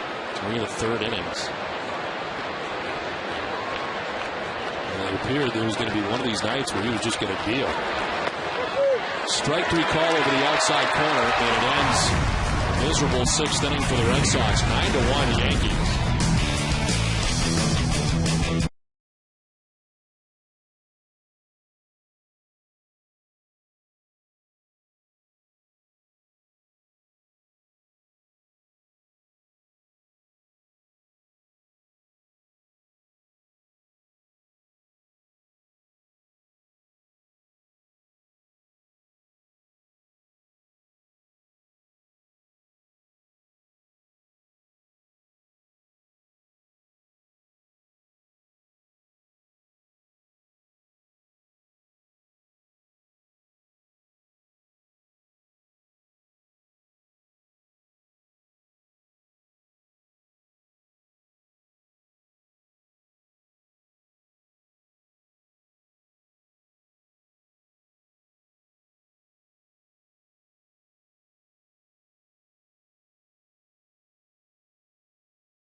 J.D. Drew leads it off and hooks one to deep right field. Nick Swisher going back over his head, and one hops the wall. Drew headed for second base, and the Red Sox going to start chipping away with this 8-run lead from New York. A 33-minute wait for Phil Hughes and a double to start the sixth for J.D. Drew. We've seen J.D. do this a few times, jump on that first pitch on this homestand, and this time he hooks the ball hard out toward that Red Sox bullpen for the leadoff double. So the second hit of the night for J.D. Drew. 5 hits given up by Hughes. It's the most he's given up in any of his outings this season already. That's amazing. He's been amazing. A double here for Drew in the 6th inning to get it started. Youkilis has got one of the hits. And it's strike one over the outside corner. Ramiro Pena has taken over at second base as he took over for Cano. That's running at first base.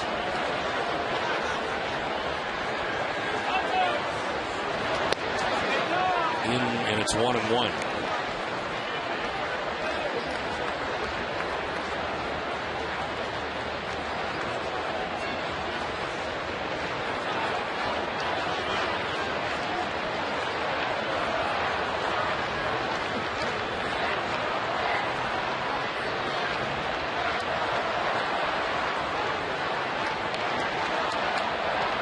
I wonder about the better than half an hour Hughes was sitting around.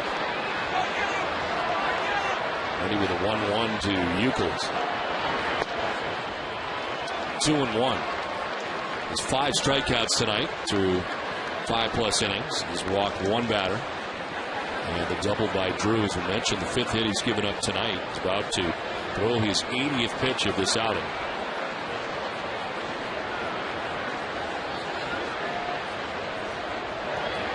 Youkilis on the ground.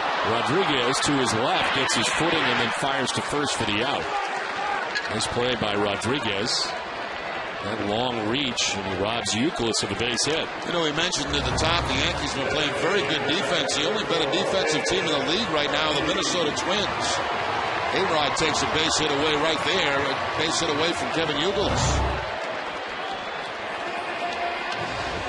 So 1 down. Drew moves over to third base. Here's David Ortiz, who last time up hit a sacrifice fly to right field, picked up his 8th RBI of the year, and provided the Red Sox with, so far, their only run of the night.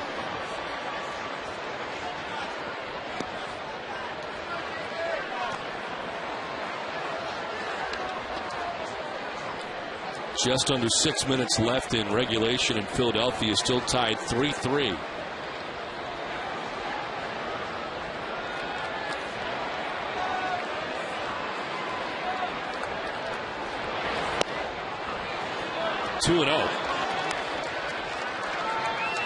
Philadelphia just scored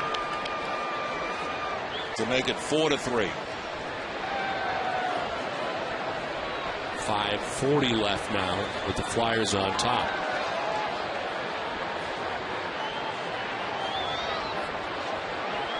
Two and 0 to David Ortiz. Right back where he came from and into center field. Nice cut from Ortiz, and from third comes Drew with the second Red Sox run. David's driven both in. 2 RBI tonight for David Ortiz. Gives him a total of 9 now on the season. As Ortiz goes down with this pitch, the ball down in the zone and winds it right back up the middle for the base hit.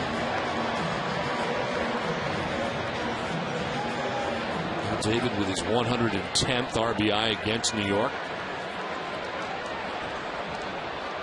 He's at first with 1 out, and Adrian Beltre coming up.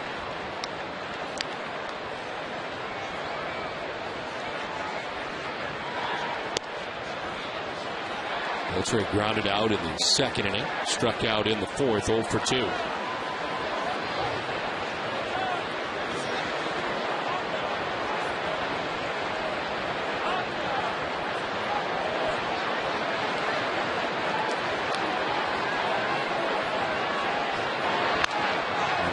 Foul, 1-1. Let's check in with Catherine Tappan.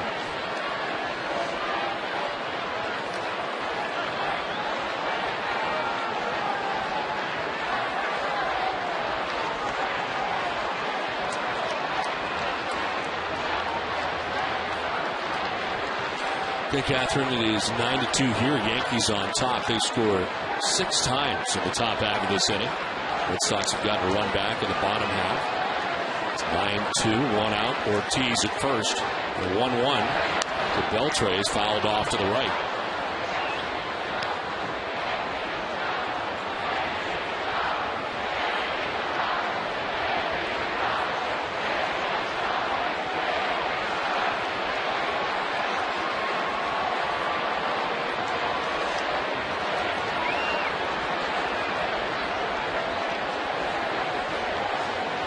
One and 2 to Adrian Beltre. Short lead at first for Ortiz. Beltre strikes out. He's gone looking. 6th strikeout for Phil Hughes. 2 down. That's the cut fastball again from Phil Hughes, picking up the outside corner against Beltre. Second time he has struck Adrian out tonight.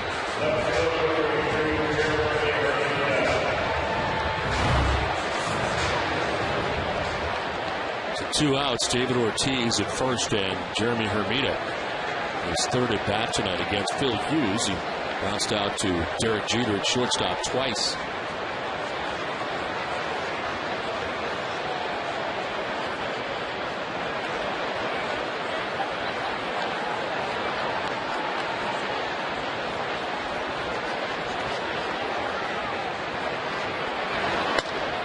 Ball 1.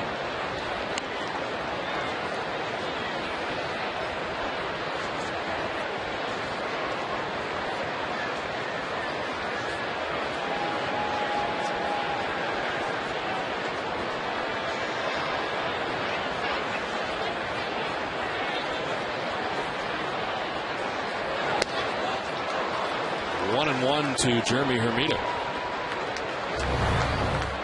Looks like Hughes getting back in the groove. That cut fastball a little bit high, but Hermida no contact. This will be pitch 90 of the night for Hughes.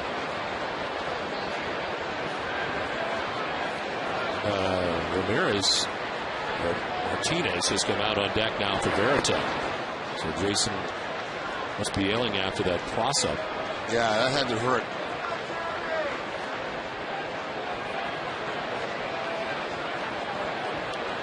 So Victor Martinez will pinch hit for Veritek. If it gets that far, looks like he'll be taking over defensively for him, even if it does not bat in the inning. 2-1 is a swing and a miss. 2-2. One more look at what happened to Jason Veritek. It was some type of cross-up between he and Beckett. It looked like he was expecting something off speed, got a fastball, and took it off that left arm, it looked like.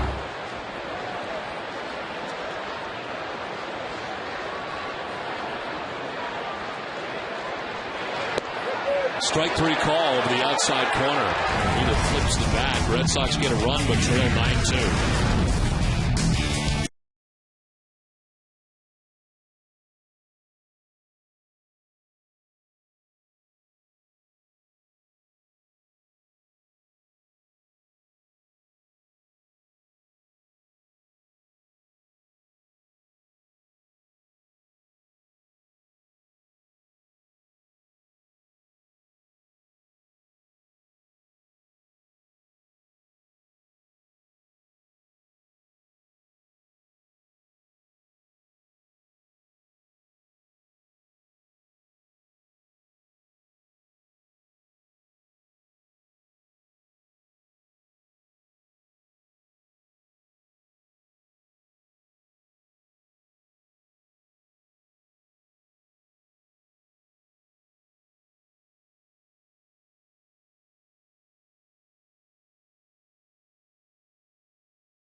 at RedSox.com. Browse the largest selection of official gear, including the latest apparel, nostalgic memorabilia, and authentic classics for the whole family.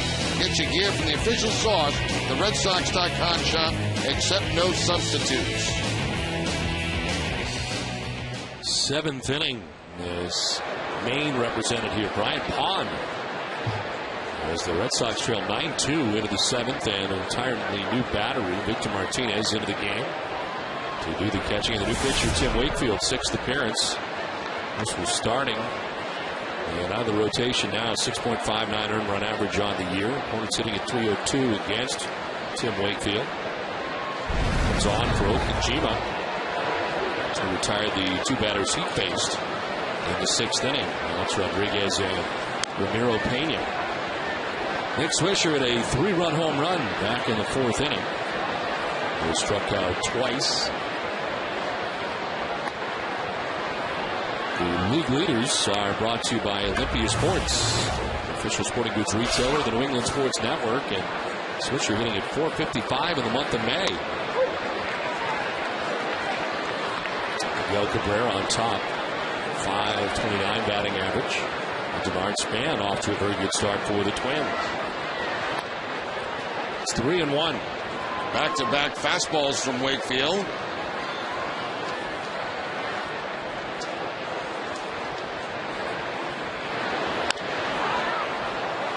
Fly ball to center field. McDonald coming in. He'll make the catch for the first out of the seventh. It's time now for the answer to tonight's AT&T trivia question. Who are the 4 Yankees in the top 10 in franchise games played that are not in the Hall of Fame? The answer, Derek Jeter, who we told you has 2,165 games. Bernie Williams is 6th with 2,076. Roy White, who is 7th, 1,881. And Don Mattingly is 9th with 1,785. Mickey Mantle, number 1 with 2,401. And Derek Jeter jumped a few places last year, went from 7th to 3rd last season.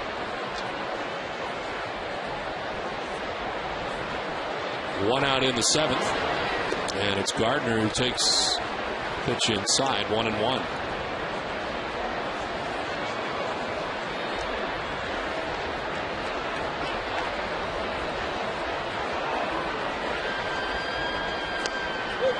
Striking, it's 1-2. 38 seconds left in the Bruins game right now, as they have pulled the goalie.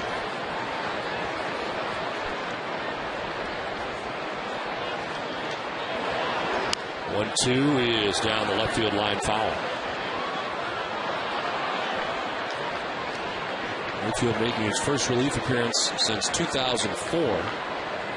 Last time out against the Orioles, May 1st. 162 starts in between games out of the pen. In that outing, went 2 1/3, giving up 5 hits and 5 runs. This time, he starts the inning. That time he came in. As Daisuke Matsuzaka was having trouble in the middle of an inning. Gardner lines it to first base, and a nice play by Youkilis, sprawling in the air to make the grab for the second out of the inning.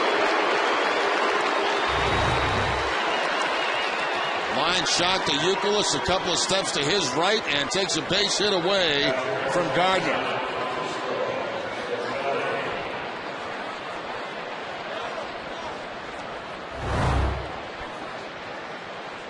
So 2 outs here in the seventh inning, and Francisco Cervelli, the catcher for the Yankees. He's been on base 3 times tonight. Single to right, infield hit to short, and a walk. Scored a run, driven in a run. And the Bruins just tied it with 31 seconds left.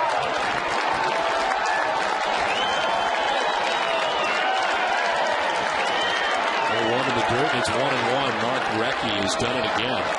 Second goal of the contest, tied the score 4-4.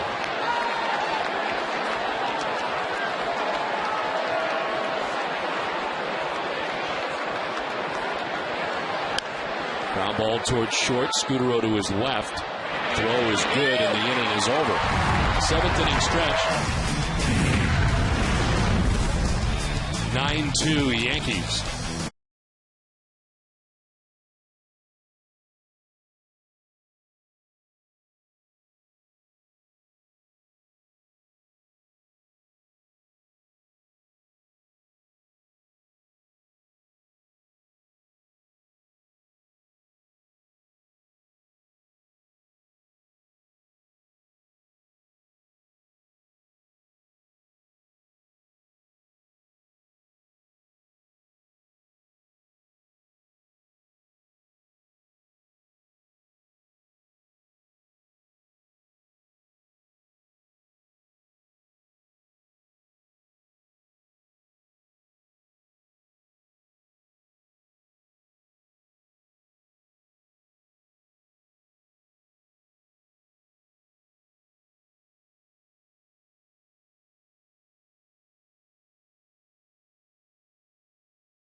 Bonus hockey. But if there is a Game 5, it'll be right here at the home of the Boston Bruins, Nesson. Red Sox pregame would start at 5 with Monster Monday. And then the Bruins pregame would be at 6:30, the game at 7. If necessary, for the Bruins to wrap things up tonight in Philadelphia.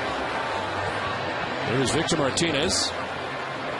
Came in defensively for Jason Varitek, and Martinez bats for the first time. Then Darnell McDonald and Marco Scudero. 92 pitches for Phil Hughes, who starts this last of the 7th inning. With strike 1 to Victor Martinez.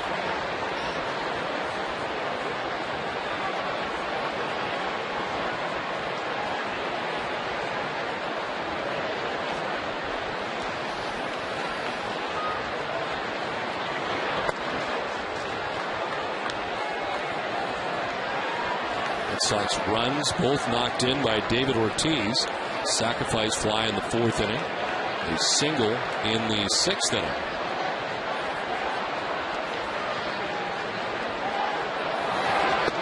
Strike 2, 1-2. Phil Hughes, 7 strikeouts in the game. He walked the batter. And 7 Ks.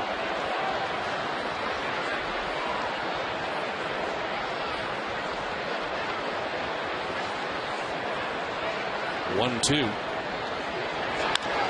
it's back up the middle for Victor Martinez. Base hit to begin the 7th inning.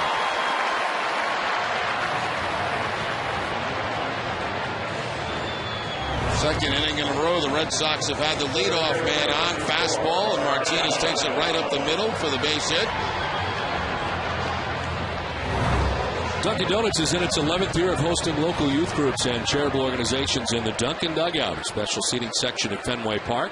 Thousands of children have had the chance to catch a Red Sox home game thanks to Dunkin' Donuts. Having a good time out there despite the score. Red Sox down 9-2. A check swing for Darnell McDonald, a strike call. He is struck out in the 3rd inning and singled to right in the 5th.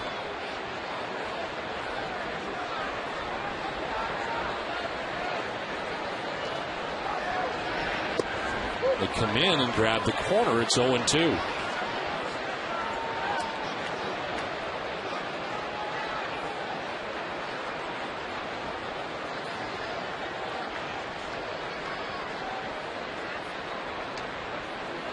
Heading into the season, we talk about the battle in spring training, or at least the notion thereof. If there was a battle between Jabba Chamberlain and Phil Hughes, which direction would they go? They would Hughes back in the pen. I can imagine they would expect him to get off to the start that he has. This is grounded softly towards second. Pena to second for one. No throw to first to get the lead runner in Martinez. Whether you're looking to make home improvements, consolidate debt, or pay for college tuition, a home equity line of credit from Eastern Bank is right for you. With flexible terms and great rates, it's the smart solution. Eastern Bank, the best team in banking. Member FDIC. One out. Darnell McDonald at first base on the fielder's choice. And Marco Scutaro coming up. Well, heading into this outing tonight, Phil Hughes 3-0 with a 1.44 earned run average. Chance to go 4-0, and he's only given up 2 runs tonight in the first 6 1/3. And on paper to begin the year is your 5th starter.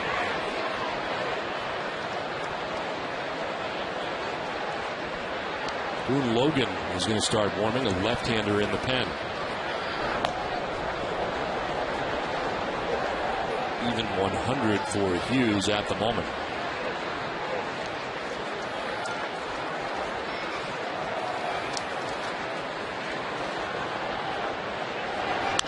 On the ground towards shortstop, could be 2. Jeter to second for 1, on to first for 2. Phil Hughes is pitched through the 7th inning. It's 9-2 New York.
Bill Hall takes over at shortstop for Marco Scutaro as we play into the 8th inning.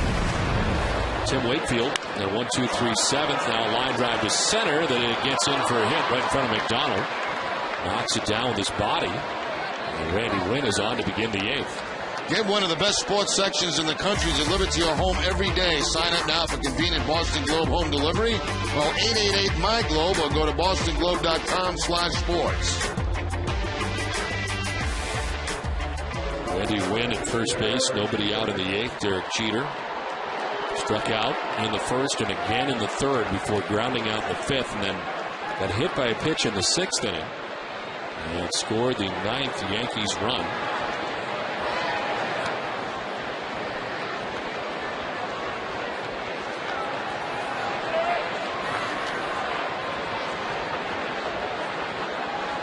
Hit by Wynn, the first batter to reach against Tim Wakefield. As Jeter takes ball 2, 2-0.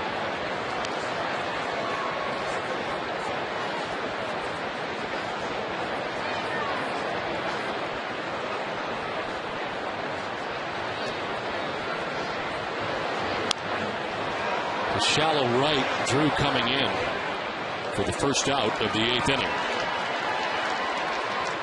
Immediately following the game tonight, it's WB Mason Extra Innings Live with TC, Jim Rice, and Peter Gammons. They'll break down Beckett's outing against the Yankees and bring you post-game reaction from Tito in the clubhouse. Plus, complete coverage as the Bruins go for the sweep in Philly. It's all coming up right after the game on WB Mason Extra Innings Live. One out, Randy Wynn at first base. And Marcus Thames, this one gets away from Martinez, and taking second is Wynn.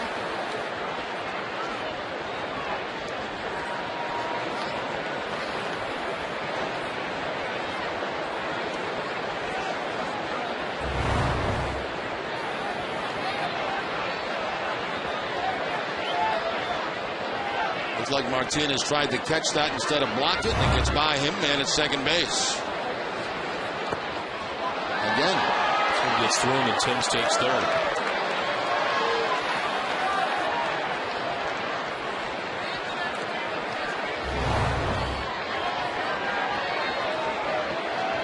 Well, pitch again, and third base is Wynn. Well, Jerry, we kind of assumed that Jason Varitek may have left on that crossover, but I want to think about it. Maybe Victor came in because Wakefield was coming in.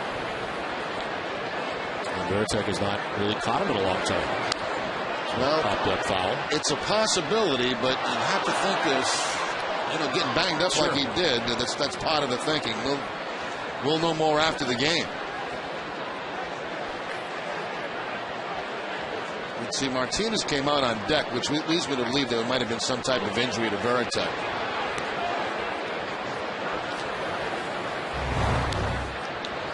This is what we were talking about earlier in the cross-up. Taking it right off the bare arm.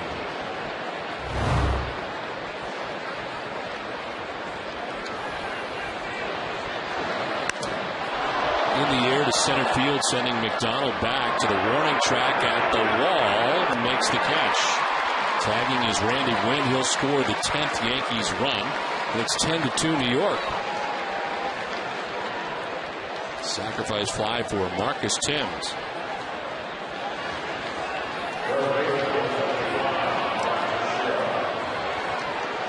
Two outs, bases empty for Mark Teixeira.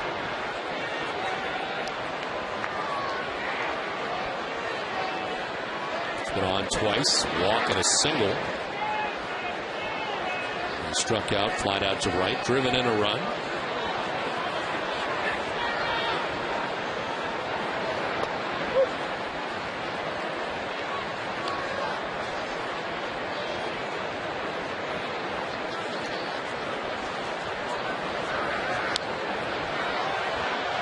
The Cardiovascular Institute at Beth Israel Deaconess Medical Center invites you to join the walking club. Take a step towards better health and start a walking program.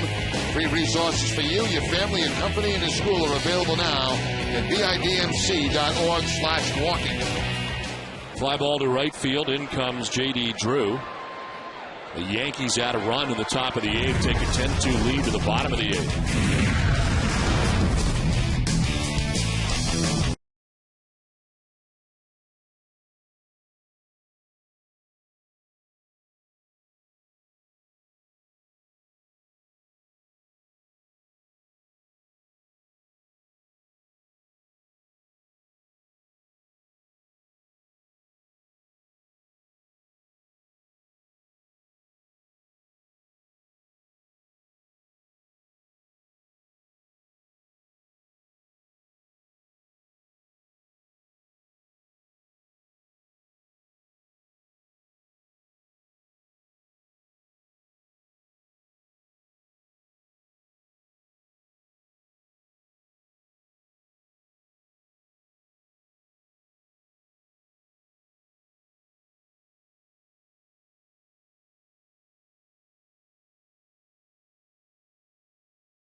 fourth, and then this RBI single in the sixth inning that scored J.D. Drew.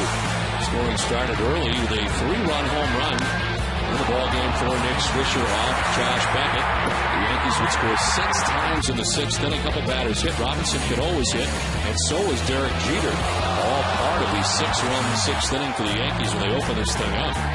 It's now 10-2 New York as we head to the bottom of the 8th inning. Happy 22nd birthday. Jerry loves to blow kisses. They're on their way. David Robertson is the new pitcher for New York after 7 very good innings for Phil Hughes. Robertson's 10th appearance of the year. 14.21 earned run average, 0-2 mark, and the opponent batting average has not been kind to over 419. Deals with Dustin Pedroia to start the inning, and there's strike one. Do you agree the strike zone for Andy Fletcher has been pitcher friendly? For both pitchers. 0-1 tap foul, 0-2. So Phil Hughes goes 7 innings. He gives up 7 runs. 7 hits, 2 runs. Walked 1 batter and struck out 7. Jonathan Van Every's come out on deck. 7 Ks, 1 walk for Hughes. In line to pick up his 4th win without a loss. Pedroia baffled as he's down on strikes for out number 1 of the 8th. Second time tonight they have struck out Dustin Pedroia. Hughes got him back in the 4th inning. Now a big sweeping breaking ball from Robinson gets him here in the 8th. Curveball down and away from Pedroia.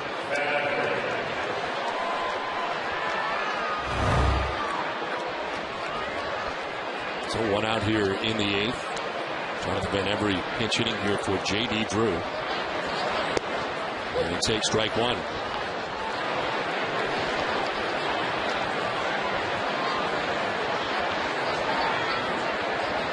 Drew had 2 hits tonight. Single to right, double to right.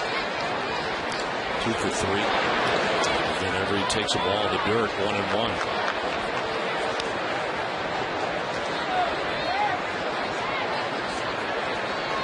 Van Every appearing in his 11th game. He's had 3 starts in center field since being acquired from the Pirates back on April 24th.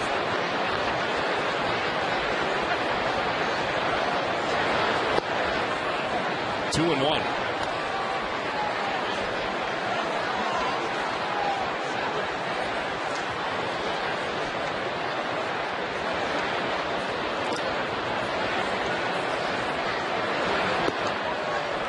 Ball 3. And every now, Youkilis next. Boston batting in the 8th.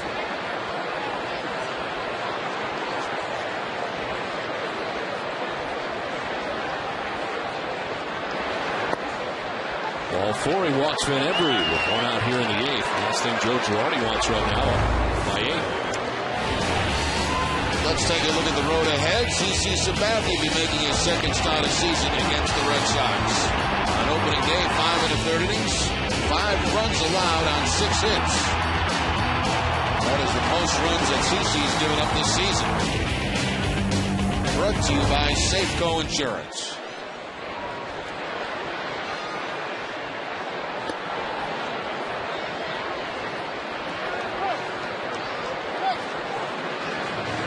Robertson falling behind 1-0 to Youkilis after the walk of Van Every and a visit from Francisco Cervelli.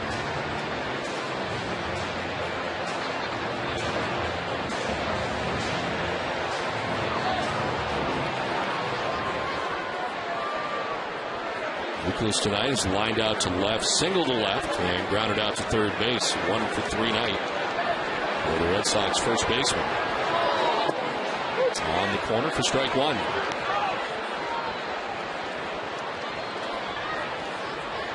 4-4, overtime underway in Philadelphia.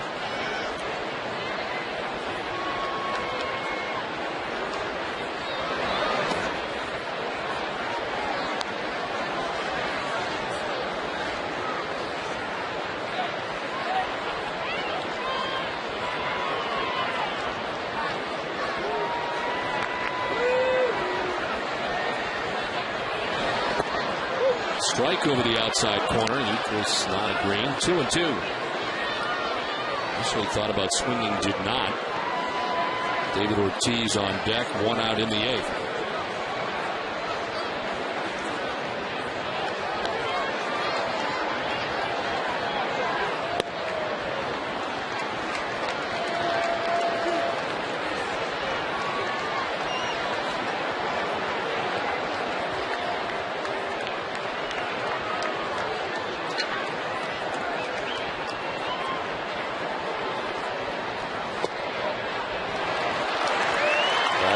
Back-to-back walks allowed by Robertson.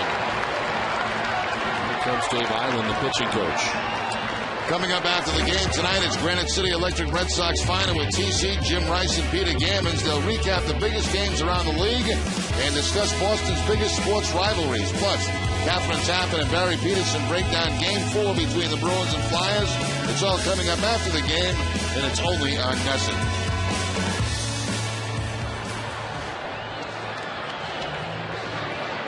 The Yankees have an 8-run lead, and the relievers come in, and after a strikeout of Pedroia, he walks back-to-back batters.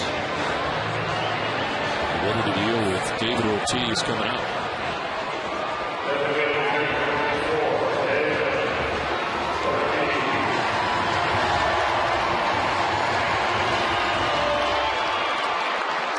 David has provided the offense for the Red Sox tonight. He has driven in both runs. A sacrifice fly in the 4th inning. Knocked in the 2nd run with a single in the 6th inning.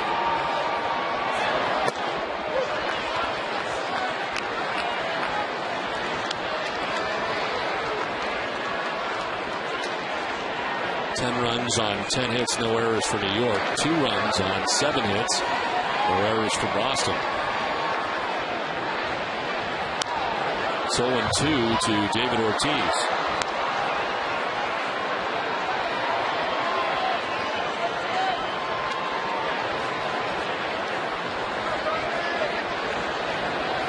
Buckholz, CC Sabathia here tomorrow afternoon. John Lester, A.J. Burnett on Sunday.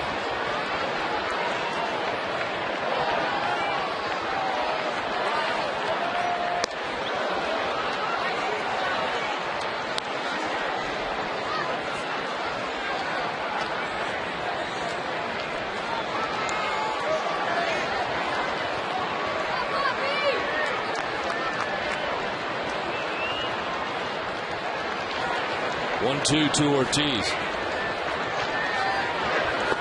On the outside corner for strike 3.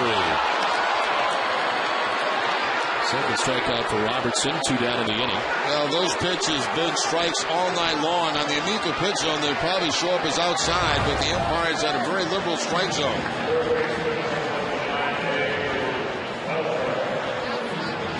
This forces hitters to swing the bat.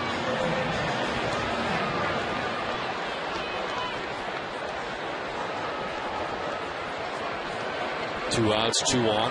Adrian Beltre 0 for 3.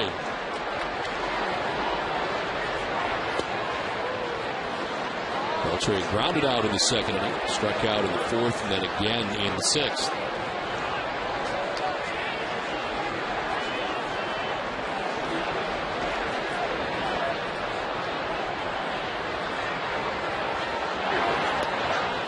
Two and 0.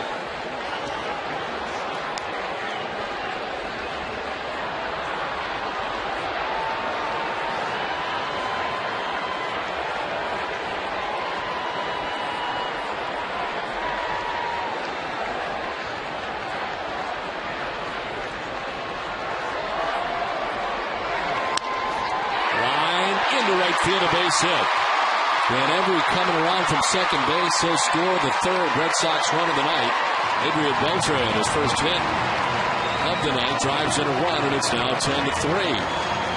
The walks turn into at least 1 run so far in this inning off Robertson. A line shot that just gets over the head of Pena at second base, and Beltre with that base hit picks up his 17th RBI of the season.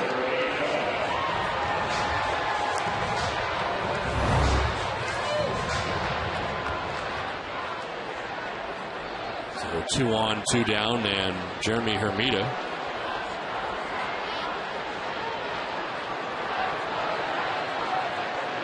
for 3. Hermita's grounded out twice, struck out.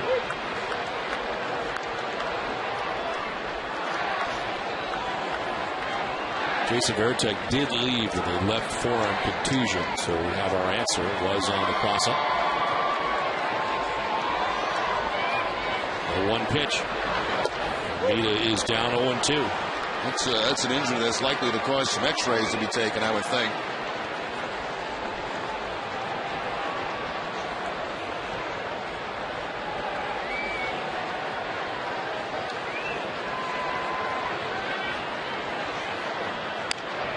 He'll pop up off third, foul ground. Rodriguez will run it down to end the inning. Red Sox get a run, but it's 10-3 New York at the end of 8.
Drew takes over in right field as we head to the top of the 9th inning. Alex Rodriguez leading it off against Tim Wakefield, popping it up. Victor Martinez discards the mask, and look out, makes the catch and dives backwards. We had Adrian Beltre there and Tim Wakefield, but he makes the grab, backing up into him. Those pop-ups behind home plate will always come back toward the field of play, and almost too much that time for Victor Martinez.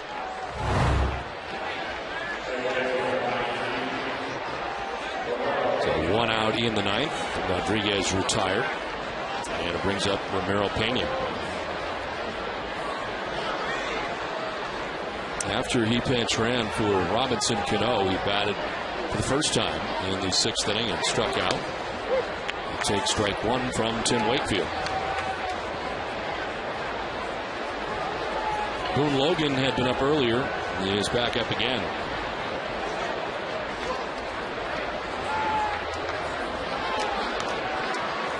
Scott Schoenweiss up for Boston with 1 out in the 9th.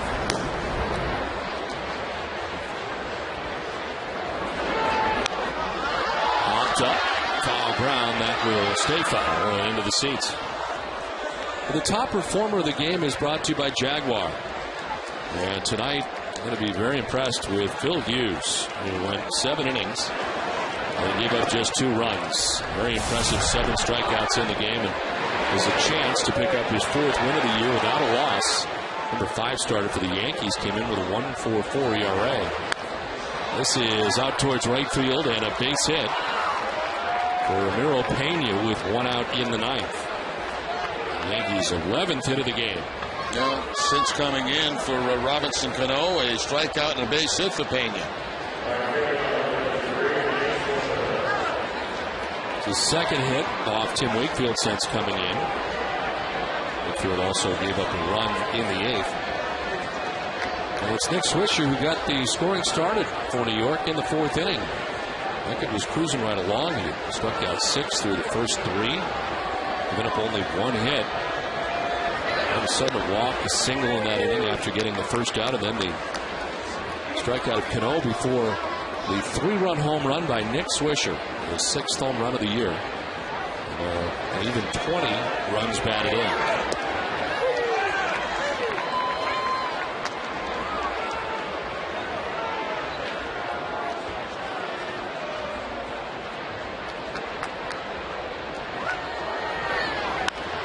Ground foul, 1-2.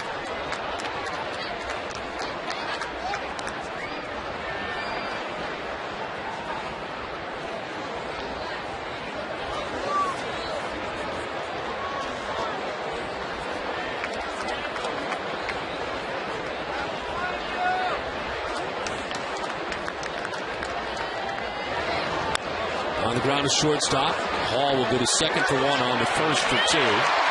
And we head to the bottom of the 9th inning. It's 10-3 New York.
Baseball on Nesson is brought to you by your local Kia dealers, Bermuda Tourism, KM Natural Casing Franks, your New England Toyota dealers, Sullivan Tire, and by Southwest Airlines. It's 10-3 New York. We're in Boston right now, and in Philadelphia. It's tied up 4-4 in the first overtime. Bruins are currently on the power play as the Yankees move on to their third pitcher of the night. It's Boone Logan, 6th appearance. 3.00 earned run averages, logged 3 innings, and opponents hitting at .250 against the left-hander. Mariano Rivera up in the pen. As Victor Martinez leads it off in the bottom of the 9th inning. Boston trailing by 7 runs.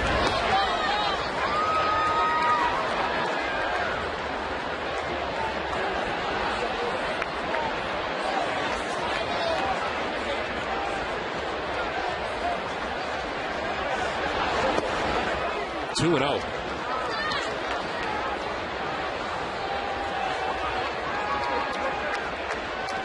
Jason Varitek leaving with a contusion in his left forearm. Victor came in and singled in the 7th inning. Now sends one out to left center field as another base hit.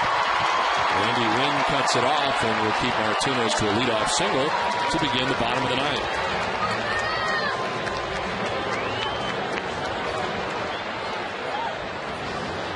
The play of the game is brought to you by Aspen Dental. Let us help you find your smile. And not too many smiles here for Red Sox fans when Nick Swisher hit a 3-run home run in the fourth inning off Josh Beckett to give the Yankees a 3-0 lead at that point.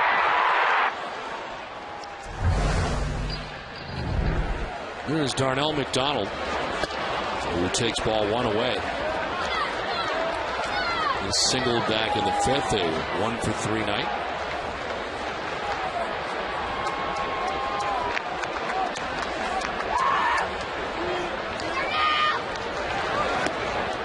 Two and 0.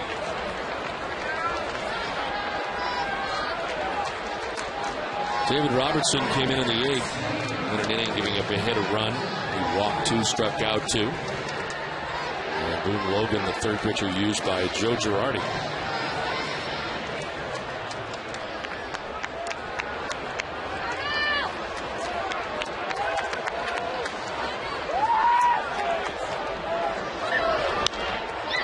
Popped up back at first down the right field line. Over is Pena. And Ramiro Pena, stepping into foul ground, makes the catch for the first out of the ninth. On Sunday's Ultimate of the Red Sox Ultimate Show. Let me stop that again. On Sunday's installment of the Ultimate Red Sox Show, Heidi takes to Fred Lynn, recaps Tomas Fenway ceremony and much more. Catch the full lineup Sunday at noon on the Ultimate Red Sox Show, presented by Arbella Insurance Group. Arbella Insurance, here for good. I saved my worst for the last. That was brutal. Anyway, you get the idea. The Ultimate Red Sox Show. Sunday at noon. 1-on-1 on. This one fouled back by Bill Hall. And for the first time, took over defensively from Marco Scudero in the eighth. Hall, 237, a home run, 3 runs batted in. If we get you another one, you don't want to go 2 days off. You'd be thinking about it over the next 2 days. I mean, that might have been your last read of the night. I'd like to read that one again. I'm trying to correct myself on that. That was terrible. Sit on that for 48 hours. And one is inside. 1-1. Can I read that one again, Russ?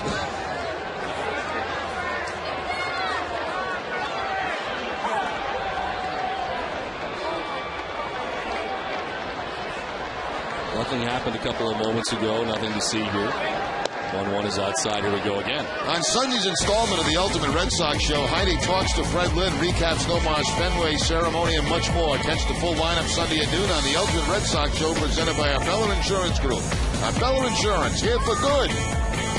Don't you feel so much better? 2-1 is a fly ball to right field. Nick Swisher going back. He's got room. Makes the catch just shy of the track. 2 down in the ninth.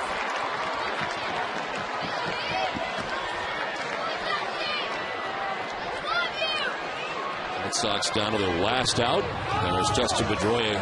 He's coming up.